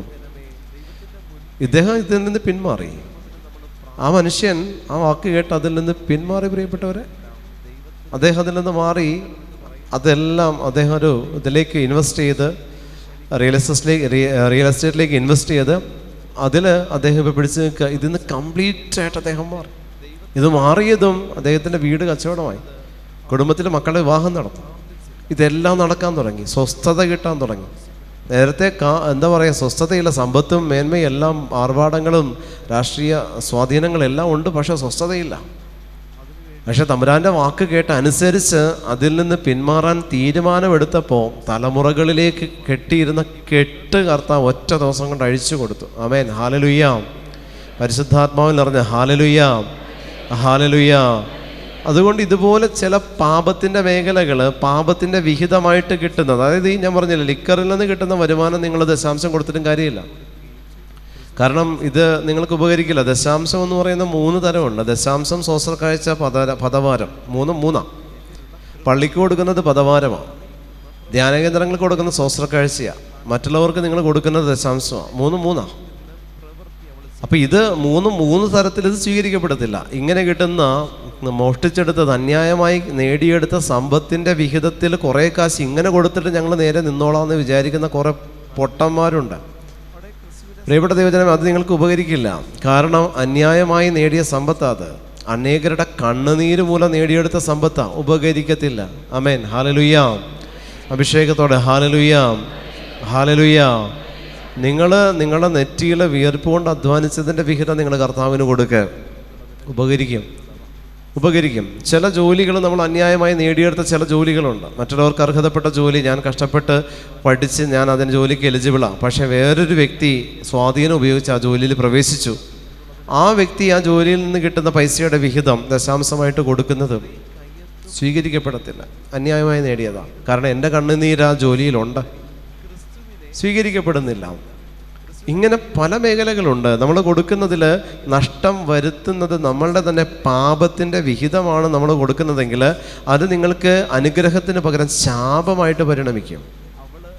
അത് നിങ്ങൾക്ക് അനുഗ്രഹത്തിന് പകരം ശാപമായിട്ട് വരിക. നിങ്ങൾ കൊടുക്കുന്നതെല്ലാം നിങ്ങൾ കഷ്ടപ്പെട്ട് അധ്വാനിച്ച് നേർവഴിയിൽ ഉണ്ടാക്കിയതിൻ്റെ ദശാംശമേ ക്രിസ്തുവിന് സഭയ്ക്ക് ആവശ്യമുള്ളൂ പ്രിയപ്പെട്ടവർ. ഹല്ലേലൂയ, ഹല്ലേലൂയ, ഹല്ലേലൂയ. അല്ലാത്തതൊന്നും പ്രിയപ്പെട്ട ദൈവജനമേ തലമുറകൾക്ക് ഉപകാരപ്പെടില്ല. തലമുറയുടെ വിഹിതം നമുക്കും ഉപകാരപ്പെടുകയില്ല. തലമുറയ്ക്ക് ഉപകാരപ്പെടില്ല. തലമുറയിൽ നിന്ന് കിട്ടിയ വിഹിതം ഇങ്ങനെ കൈമാറ്റം ചെയ്തു വന്ന ചില ബിസിനസ് സംരംഭങ്ങൾ നമുക്കുണ്ടെങ്കിലും പ്രിയപ്പെട്ട ദൈവജനമേ, അതിൽ പാപത്തിൻ്റെ വിഹിതമുള്ള, പലിശയുടെ വിഹിതമുള്ള, അനേകരുടെ കണ്ണുനീരിൻ്റെ വിഹിതമുള്ള, മദ്യത്തിൻ്റെ വിഹിതമുള്ള ചില ബിസിനസ് സംരംഭങ്ങൾ നമുക്കുണ്ടെങ്കിലും നിങ്ങൾക്ക് അതുകൊണ്ട് ഒന്നും നേടാൻ പറ്റില്ല. സ്വസ്ഥത ഉണ്ടാവില്ല. നേടിയെടുത്തതെല്ലാം ഹോസ്പിറ്റലിൽ തീരുകയും ചെയ്യും. ആമേൻ, ഹല്ലേലൂയ. അഭിഷേകത്തോടെ ഹല്ലേലൂയ, ഹല്ലേലൂയ. ഇതുപോലെ ദൈവത്തോട് നിങ്ങൾ പ്രാർത്ഥിക്കുമ്പോൾ തലമുറകൾക്ക് നിങ്ങളുടെ പ്രാർത്ഥനയുടെ വിഹിതം കിട്ടണമെങ്കിൽ, ഞാൻ പറഞ്ഞില്ലേ, വിധവയുടെ ചില്ലിക്കാശ് അത് കണക്കെ നിങ്ങൾ പ്രാർത്ഥിക്കണം. വിധവയുടെ ചില്ലിക്കാശ് അത് കണക്കെ നിങ്ങൾ പ്രാർത്ഥിക്കുമ്പോൾ നിങ്ങളുടെ പ്രാർത്ഥനകൾ ദൈവ സമക്ഷമെത്തും. നിങ്ങളുടെ പ്രാർത്ഥനകൾ ദൈവത്തിൻ്റെ സമക്ഷമെത്തും. കാരണം ആ പ്രാർത്ഥനയ്ക്ക് വാല്യൂ ഉണ്ട്. തൻ്റെ ഇല്ലായ്മയിൽ നിന്ന് തനിക്കുള്ളതെല്ലാം കൊടുത്തവളാണ് വിധവ എന്ന് ബൈബിൾ സാക്ഷിക്കുന്നു. അങ്ങനെയാണെങ്കിൽ നമ്മൾക്ക് ഇല്ലായ്മയിൽ നിന്നുകൊണ്ട് നമ്മൾ ശുദ്ധീകരണ സ്ഥലത്തിൽ ആത്മാക്കൾക്ക് വേണ്ടി നമ്മുടെ സമ്പത്തിൻ്റെ വിഹിതം കൈമാറുകയാണെങ്കിൽ അതിൻ്റെ പ്രതിഫലം പ്രിയപ്പെട്ട ദൈവജനമേ സ്വർഗം നിങ്ങൾക്ക് നിശ്ചയമായിട്ടും തരും. ഹല്ലേലൂയ. അഭിഷേകത്തോടെ ഹല്ലേലൂയ, ഹല്ലേലൂയ, ഹല്ലേലൂയ, ഹല്ലേലൂയ, ഹല്ലേലൂയ, ഹല്ലേലൂയ, ഹല്ലേലൂയ. ചില കുടുംബങ്ങളിൽ ചില കുടുംബം വന്ന് പ്രാർത്ഥിക്കുമ്പോൾ ചില കുടുംബങ്ങൾ ഇങ്ങനെ ധ്യാനത്തിന് വരും. ധ്യാനത്തിന് വരുമ്പോൾ ഇവരുടെ കഷ്ടതകളും ദുഃഖങ്ങളും ദുരിതങ്ങളും എല്ലാം പറയും. ഇതെല്ലാം പറയുന്ന സമയത്ത് എന്താ പറയുക, ഇങ്ങനെ കുറേ കാര്യങ്ങൾ പറയുമ്പോൾ ഞാനിങ്ങനെ പ്രാർത്ഥിച്ച് നോക്കുമ്പോൾ ചില പേര് ഈശോ കാണിച്ചു തരും. ചില പേര് ഞാൻ ഇതാരാന്ന് ചോദിക്കുമ്പോൾ ഇത് ഇന്നയാളാണ്. അപ്പം ഞാൻ എന്ത് ചെയ്യുന്നു പറയും മരിച്ചു പോയതാണ്. പേര് കാണിച്ചു തരുമ്പോൾ അത് ആരാണെന്ന് മാത്രം എനിക്ക് അറിയത്തില്ല, രൂപം കാണിക്കില്ല, മരിച്ചു പോയതാണെന്ന് പറഞ്ഞു. ഇങ്ങനെ ഒരു കുടുംബം എന്നെ കാണാൻ വേണ്ടി, ഇതുപോലെ ഒരു തലമുറ വിശുദ്ധീകരണ ധ്യാനം ഇവിടെ നടക്കുന്ന സമയത്ത് ഒരു കുടുംബം എന്നെ കാണാൻ വേണ്ടി വന്നു. 4 പേര് അവർ വന്നത്. 4 പേര് വന്ന് ഇവർക്ക് വേണ്ടി സമർപ്പിച്ച് പ്രാർത്ഥിച്ചുകൊണ്ടിരിക്കുന്ന സമയത്ത് ഞാൻ ഇതുപോലെ ഒരു പേര് കിട്ടിയിട്ട് ഞാൻ ചോദിച്ചത് ആരാ? അപ്പം ഇന്നയാളാ. അതാരാ? എൻ്റെ അപ്പൻ്റെ ഏതോ ഒരു ഇത് പറഞ്ഞു, മരിച്ചു പോയതാ. ഞാൻ പറഞ്ഞു അതിനുവേണ്ടി പ്രാർത്ഥിച്ചാൽ നിങ്ങളുടെ കെട്ട് അഴിയുമല്ലോ എന്ന് പറഞ്ഞു. അതിനുവേണ്ടി കുർബാനയിലിക്കാറുണ്ടോ? ഇല്ല ബ്രദറെ, മരിച്ചു പോയതാ. അത് ഇതുപോലെ ഏകസ്ഥ ചെയ്താ, ഒറ്റയ്ക്കാണ്, കെട്ടിയിട്ടില്ല. അപ്പം ഞാൻ പറഞ്ഞു ഇങ്ങനെ പ്രാർത്ഥിക്കാൻ ഈശോ പറയുന്നുണ്ട്, നിങ്ങൾ പ്രാർത്ഥിക്കുമോ? കുർബാന ചെല്ലിച്ചോളാം എന്ന് പറഞ്ഞിട്ട് അവരപ്പം തന്നെ കുർബാന ചെല്ലിക്കാനായിട്ട് ഈ പേര് എഴുതിയെടുത്തിട്ട് 4 പേരും പറഞ്ഞു എന്തായാലും ധ്യാനം കഴിഞ്ഞ് ഇറങ്ങിയ ഉടനെ കുർബാന ചെല്ലിക്കും എന്ന് പറയാം. ഇത് പറഞ്ഞ് ഞാൻ വീണ്ടും കണ്ണടച്ച് പ്രാർത്ഥിച്ച് ഈ 4 പേരിടെ നിൽക്കുമ്പോൾ 5ാമതൊരു നിഴൽ കാണും. ഈ 4 പേര് കഴിഞ്ഞ് പിന്നെ 5ാമതൊരു നിഴൽ പോലെ ഇങ്ങനെ നിൽക്കുക. ഈ നിഴൽ പിന്നെ ഒരു മനുഷ്യൻ്റെ രൂപത്തിലേക്ക് ഇങ്ങനെ വരെ വിഷനിലാണ് കേട്ടോ, വിഷനിലാണ് കാണിക്കണത്, അല്ല റിയൽ അല്ല, ഇങ്ങനെ കാണുക. അപ്പോൾ ഇതിങ്ങനെ കൈ കൂപ്പി ഇങ്ങനെ നിൽക്കുക. അപ്പോൾ ഞാൻ ഈ പറഞ്ഞ പേരും ഈ ഒരു ഫിഗർ എനിക്ക് കിട്ടി. ഈ ഫിഗർ കിട്ടിയപ്പോൾ കൈ കൂപ്പി ഇങ്ങനെ താങ്ക്സ് പറയുന്ന രീതിയിൽ കൈ കൂപ്പി ഇങ്ങനെ നിൽക്കുന്ന ഞാൻ പിന്നെ കാണുന്നത്. ഞാൻ പറഞ്ഞു ഞാൻ ഈ പറഞ്ഞ പേര് ഇന്ന രീതിയിൽ ഇങ്ങനെയാണോ മുടി? അതെ. ഇങ്ങനെയാണോ ഷേപ്പ്? അതെ. ഇങ്ങനെ സ്പെക്സ് വെച്ചിട്ടുണ്ടോ? അതോ? അതെ. കൈ ഇങ്ങനെ മടക്കിയാണോ? ഇതെല്ലാം പറഞ്ഞപ്പോൾ എന്താ, നമ്മൾ ഈ ആത്മാവിന് വേണ്ടി പ്രാർത്ഥിക്കാൻ പറഞ്ഞു, ആ ആത്മാവിൻ്റെ പ്രസൻസ് ഈശോ കാണിച്ചു തരിക വിഷനിൽ. അതായത് അത് എത്രയോ കാലങ്ങളായിട്ട് ഈ ആത്മാവ് ഈ കുടുംബത്തിൽ നിന്ന് പ്രാർത്ഥന ആഗ്രഹിച്ചിട്ട് കിട്ടാത്തതാ പ്രിയപ്പെട്ടവരെ ഈ ധ്യാനത്തിന് വന്നപ്പോൾ അവർക്ക് കിട്ടിയത്. ഒന്ന് ആലോചിച്ച് നോക്കി. ഇങ്ങനെ നമ്മൾ മറന്ന് കിടക്കുന്ന പലതും നമ്മുടെ കുടുംബത്തിലുണ്ട്. മറന്നു കിടക്കുന്ന പല മേഖലകളും നിങ്ങളുടെ സാമ്പത്തികത്തെ കയറി പിടിക്കും, മക്കളുടെ വിദ്യാഭ്യാസം, അവരുടെ ജീവിതം, അവരുടെ പ്രാർത്ഥനാ ജീവിതം, ഇതിലെല്ലാത്തിലും കയറി ഇത് കൈവയ്ക്കും. പ്രിയപ്പെട്ടവരെ. അതെല്ലാത്തിലും ഒരു ബ്ലോക്ക് വരും. അത് ശിക്ഷയല്ല, ഓർമ്മപ്പെടുത്തലാണ്. ഇതെല്ലാം ശിക്ഷയല്ല. ഇതൊന്നും ദൈവം നിങ്ങളെ കുർബാന ഏൽക്കാത്തതുകൊണ്ട് സ്വർഗം നിങ്ങളെ ശിക്ഷിക്കുന്നതല്ല, ഇതൊന്നും ഓർമ്മപ്പെടുത്തല. അവരേതവസ്ഥയിലായിരുന്നോ അതേ തരത്തിലായിരിക്കും ഇവിടെ നിങ്ങൾക്ക് ബ്ലോക്ക് വരുന്നത്. ഓർമ്മപ്പെടുത്തല. ഓർമ്മ കിട്ടുമ്പോൾ നിങ്ങൾ അവർക്ക് വേണ്ടി ബലി അർപ്പിക്കണം, കുർബാന ചൊല്ലണം. നിങ്ങൾ അർപ്പിക്കുന്ന ബലിയിൽ ഒരു 33 കുർബാനയെങ്കിലും നിങ്ങൾ ദിവസം അർപ്പിക്കുന്ന, ബലിക്ക് പോകുന്നവരാണെങ്കിൽ അടുപ്പിച്ചുള്ളൊരു 33 കുർബാനയിൽ നിങ്ങൾ സ്വയം ഈ ബലി ആ ആത്മാവിന് വേണ്ടി നിങ്ങൾ സ്വയം കാഴ്ചവെക്കണം. നമ്മൾ അത്രയും കുർബാന ചൊല്ലിക്കാനൊന്നും ഞാൻ പറയില്ല, കാരണം മറ്റ് ഇൻറ്റൻഷൻസൊക്കെ ഓരോ ബലിയിലുള്ളതാണ്. അതല്ലാതെ നമ്മൾ അർപ്പിക്കുന്ന ബലിയിൽ നമ്മൾക്ക് സ്വയം നമ്മൾ സമർപ്പിക്കുന്ന നിയോഗം ഈ ആത്മാവിനെയായിട്ട് നമ്മൾ സമർപ്പിക്കുമെങ്കിൽ അത് അവർക്ക് കിട്ടുന്ന ഏറ്റവും വലിയ ഗുണമാണ്, അവർക്ക് കിട്ടാവുന്ന ഏറ്റവും വലിയതാണ്. അതുകൊണ്ട് പ്രിയപ്പെട്ട ദൈവജനമേ, ഇത് നമ്മൾ കൊടുത്തിട്ടുണ്ടാകണം. ഹല്ലേലൂയാ, അഭിഷേകത്തോടെ ഹല്ലേലൂയാ. തലമുറകളിൽ നിന്നും മരിച്ചുപോയ ദുർമരണപ്പെട്ടു പോയ ആത്മാക്കൾക്ക് വേണ്ടി ശക്തിയോടെ നമ്മൾ പ്രാർത്ഥിക്കണം. ദൈവകരങ്ങളിലേക്ക് അവരെ നമ്മൾ സമർപ്പിക്കണം. പണ്ട് കാലങ്ങളിൽ നമുക്കറിയാം തെമ്മാടിക്കുഴി എന്ന് പറയുന്ന ഒരു രീതി ഉണ്ടായിരുന്നു. പിന്നീട് അങ്ങോട്ട് അതെല്ലാം മാറി സാധാരണ പോലെയായി. അപ്പോഴവർക്ക് പരിശുദ്ധ കുർബാന കിട്ടില്ല എന്ന് എനിക്ക് തോന്നുന്നു. കുർബാനയില്ലാതെ അവരെ അടക്കുന്നതെന്ന് തോന്നുന്നു. അങ്ങനെയല്ലേ? അങ്ങനെയാണോ? കുർബാന കിട്ടുമോ? അവർക്ക് കിട്ടും, കുർബാനയുണ്ട്. ഓക്കെ, അപ്പോൾ ആ കുർബാനയോടുകൂടെ അവരെ അടക്കുന്നുണ്ട്. അപ്പോൾ ഇവരെ, കാരണം ആത്മഹത്യ എന്ന് പറയുന്ന രീതിയിലാണ് അങ്ങനെ ഒരു അവസ്ഥ വരുന്നത്. ആത്മഹത്യ ചെയ്യുമ്പോൾ കർത്താവിൻ്റെ ആത്മാവിനെ തിരിച്ചയക്കാൻ നമുക്ക് അവകാശമില്ല. അത് കൊലപാതകത്തിലൂടെയോ ആത്മഹത്യയിലൂടെയോ നമ്മളത് ചെയ്യുന്ന പക്ഷെ നമ്മളുടെ ആ ആത്മാവ് കർത്താവിൻ്റെ സന്നിധിയിലേക്ക് എത്തുന്നതിന് തടസ്സമാണെന്നാണ് അതിൻ്റെ ഒരു പിന്നാമ്പുറം കിടക്കുന്നത്. അതുകൊണ്ട് തന്നെ നമ്മുടെ ഈ ആത്മാവിൻ്റെ മേൽ ദൈവത്തിൻ്റെ കരുണയുടെ വശമുണ്ട്. ദൈവത്തിൻ്റെ കരുണയുടെ വശമുണ്ട്. പ്രാർത്ഥിക്കണം നമ്മൾ. ഒരു വ്യക്തി മരിച്ചു, 50 വയസ്സ് ആയുസ്, 15 വയസ്സിൽ മരിച്ചു. 50 വയസ്സ് വരെ ആയുസ് ഉണ്ടായിരുന്ന വ്യക്തി 15ാമത്തെ വയസ്സിൽ മരിച്ചു. അപ്പോൾ പ്രാർത്ഥിക്കുമ്പോൾ അതിന് 50 വയസ്സ് വരെ ആയുസ്സുണ്ട്. പക്ഷേ 15ാമത്തെ വയസ്സിൽ സൂയിസൈഡ് ചെയ്യുകയോ ഇത് കൊലപാതകത്തിലൂടെ മരണപ്പെടുകയോ ആക്സിഡൻ്റിൽ മരണപ്പെടുകയോ ചെയ്യും. നമ്മൾ പറയുമോ കർത്താവ് തന്നു, കർത്താവ് എടുത്തു, കർത്താവിന് മഹത്വം നമ്മൾ പറയുമോ? ഇല്ല, പറയത്തില്ല. കാരണം എന്താ? അത് ദൈവത്തിൻ്റെ ഹിതമല്ല. ഞാൻ ആത്മഹത്യ ചെയ്യുന്ന ഒരിക്കലും ദൈവത്തിൻ്റെ ഹിതമല്ല. എന്നെ ഒരാൾ കൊല്ലുന്നതും ദൈവത്തിൻ്റെ ഹിതമല്ല. അത് രക്തസാക്ഷിത്വമാണ്, അത് കർത്താവിൻ്റെ തിരഞ്ഞെടുപ്പ്, അതൊരു കോൾ, അതൊരു വിളിയാണ്. അതല്ലാത്തതൊന്നും ദൈവഹിതമാണിത്. കർത്താവ് എടുത്തു എന്ന് പറയാൻ എനിക്ക് പറ്റില്ല. കർത്താവ്, ഇത് ആത്മാവ് നഷ്ടപ്പെട്ടു, നീ അതിൻ്റെ മേൽ കരുണയായിരിക്കണം. അപ്പോൾ ഇത് 15 വയസ്സിന് മരിച്ച് 50 വയസ്സ് വരെ ഇതിന് ആയുസുണ്ടെങ്കിൽ ബാക്കി 35 വർഷക്കാലം ഈ ആത്മാവിന് ഭൂമിയിൽ അനുവദിക്കപ്പെട്ട ബാക്കി 35 വർഷക്കാലമുണ്ട്. പ്രിയപ്പെട്ട ദൈവജനമേ, നമ്മൾ എത്രയോ അധികം ഇങ്ങനെയുള്ളവർക്ക് വേണ്ടി നമ്മൾ പ്രാർത്ഥിക്കണം. ഇങ്ങനെയുള്ളവർക്ക് വേണ്ടി നമ്മൾ പ്രാർത്ഥിക്കണം. എത്രയോ അധികം നമ്മൾ പ്രാർത്ഥിക്കണം. പ്രായം എത്താതെ പോയത് എത്രയോ പേര് അവർക്ക് വേണ്ടി എല്ലാം നമ്മൾ കർത്താവിൻ്റെ മുമ്പിൽ മുട്ടും മടക്കണം. പ്രിയപ്പെട്ടവരെ, കരുണയ്ക്ക് വേണ്ടി പ്രാർത്ഥിക്കണം. ബലി അർപ്പിക്കണം. അവർക്ക് വേണ്ടിയിട്ടെല്ലാം ബലിയർപ്പിച്ച് പ്രാർത്ഥിക്കണം. ചിലതെല്ലാം ഒരു കുർബാനയും കൂടി കിട്ടിയാൽ ശുദ്ധീകരണ സ്ഥലത്ത് നിന്ന് കയറി പോകുന്ന എത്രയോ ആത്മാക്കൾ നമുക്ക് വേണ്ടി വെയിറ്റ് ചെയ്യുന്നുണ്ട്. ഒരു കുർബാന കൂടി കിട്ടിയാൽ അത് കയറിപ്പോകും സ്വർഗത്തിലേക്ക്. ആരും ചെല്ലുന്നില്ല, ആരും ഞങ്ങളെ ഓർക്കുന്നില്ല എന്ന് ദൈവത്തോട് പരാതി പറയുന്ന എത്രയോ മരിച്ച ശുദ്ധീകരണ സ്ഥലത്തായിരിക്കുന്ന ആത്മാക്കളുണ്ട്. പ്രിയപ്പെട്ട ദൈവജനമേ, അവർക്ക് വേണ്ടി നമ്മൾ ദൈവത്തിൻ്റെ തിരുമുമ്പിൽ മുട്ടുകുത്തി അവരെ സ്വർഗത്തിലേക്ക് കയറ്റിവിടാൻ നമ്മൾ അർപ്പിക്കുന്ന ഒരു ബലി മതിയാകും. നിങ്ങളെത്രയോ പാപകടങ്ങൾക്ക് ഇളവ് കിട്ടുമെന്നറിയോ പ്രിയപ്പെട്ടവരെ? ഞാനും നിങ്ങളും ചെയ്തു പോയി എത്രയോ വർഷത്തെ പാപകടങ്ങളുടെ ഇളവാണ് ഒരാത്മാവിന് വേണ്ടി നമ്മൾ അർപ്പിക്കുന്ന ബലിയിലൂടെ നമ്മൾ നേടിയെടുക്കുന്നത് നമുക്കറിയാത്തതുകൊണ്ടാണ്.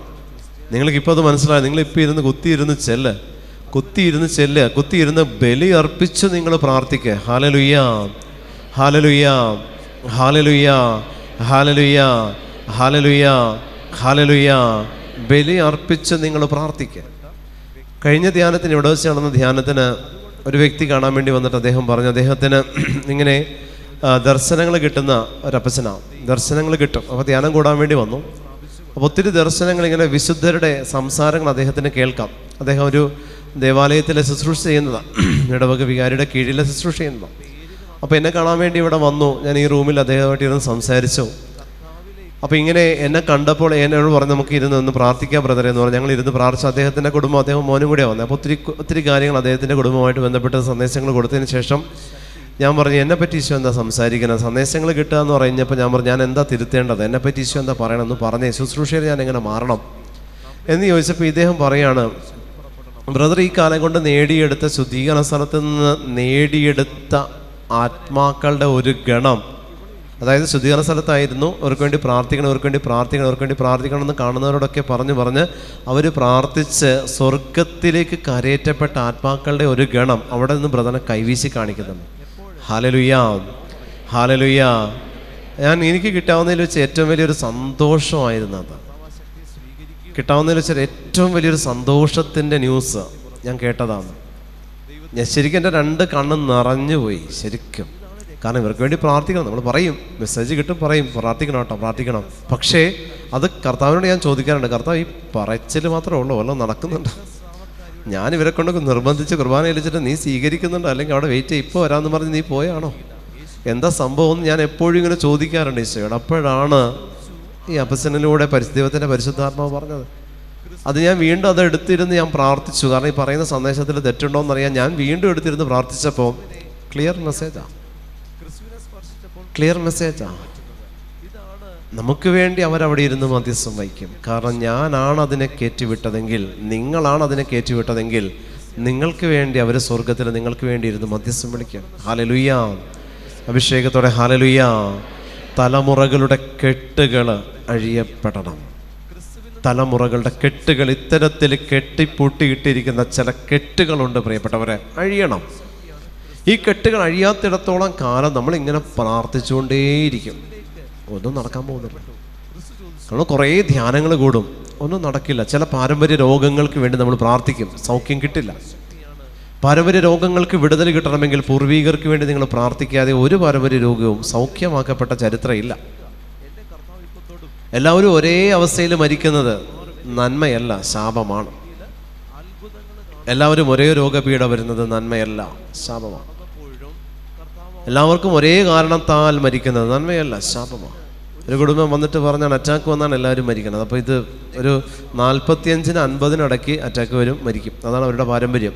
അതിനുള്ളിൽ വിവാഹം കഴിക്കും, മക്കളൊക്കെ ഉണ്ടാവും, എല്ലാം ഓക്കെയാണ്, സന്തോഷം, സമാധാനം, സ്വസ്ഥതയുണ്ട്, നല്ല സമ്പത്തുണ്ട്. എനിക്ക് അറിയാവുന്നൊരു ഫാമിലിയാണ്. പക്ഷേ എൻ്റെ വീടിൻ്റെ അടുത്തുള്ളതാണ്. 45-50 വയസ്സിനിടയ്ക്ക് അറ്റാക്ക് വന്ന് മരിക്കും, ചരിത്രമാണ്. അപ്പോൾ ഇങ്ങനെ മരിച്ച 9, 10, 12 പേര്, ആ കുടുംബത്തിൽ നിന്ന് മരിച്ച 12 പേര്, എല്ലാം 45-50 മരിക്കും. എല്ലാം അറ്റാക്കാണ്. അതുകൊണ്ട് ഇവർ പേടിച്ച് വലിച്ച് വിറച്ച് അതിൽ നിന്നൊരു കുടുംബനാഥൻ ലാസ്റ്റ് കണി ബാക്കി താഴേക്കുണ്ട്. അപ്പോൾ ഇതിന് ഈ കുടുംബനാഥൻ വന്നിരിക്കുക 43 വയസ്സായി. അപ്പോൾ ഞാൻ വരുമ്പോൾ എൻ്റെ അടുത്ത് കാണാൻ വേണ്ടി വന്ന് 43 വയസ്സാണ്.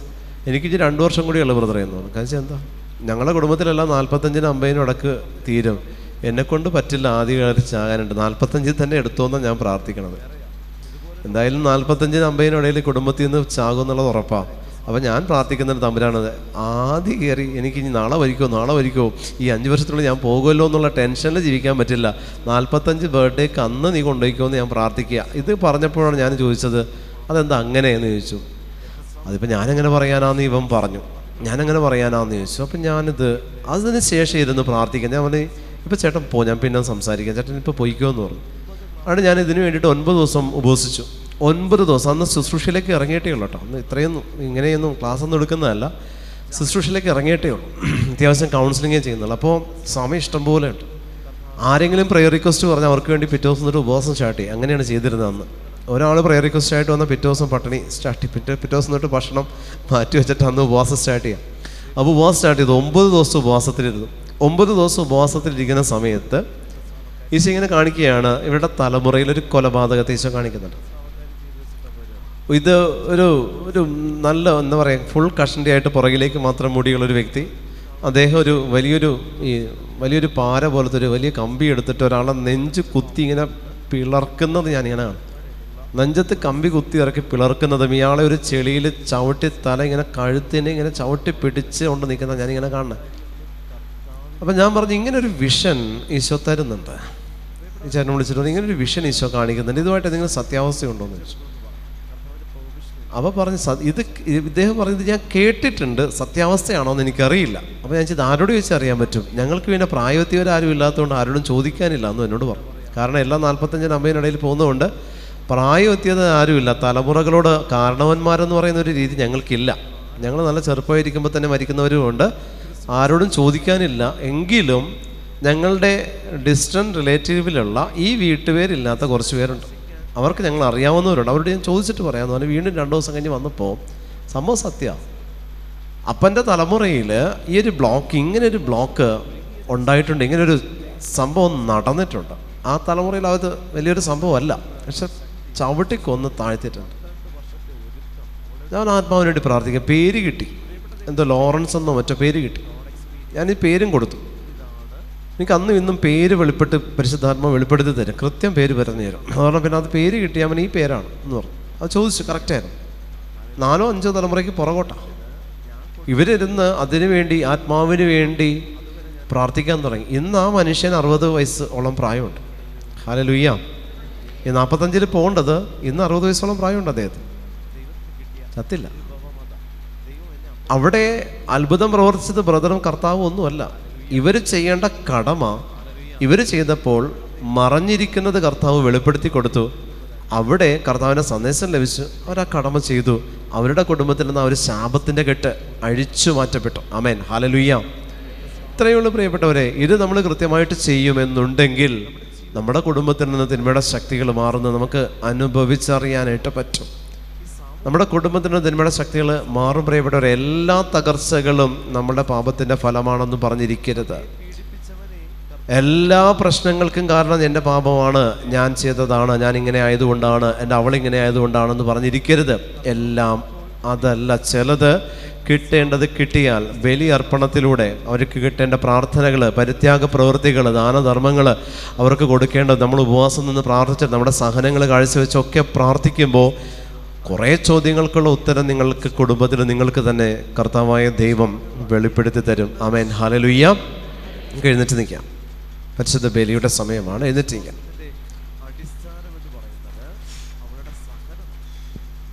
കണ്ണടച്ചിട്ട് നമ്മളെ കുടുംബത്തിൽ നിന്ന് മരിച്ചുപോയ എല്ലാ വ്യക്തികൾ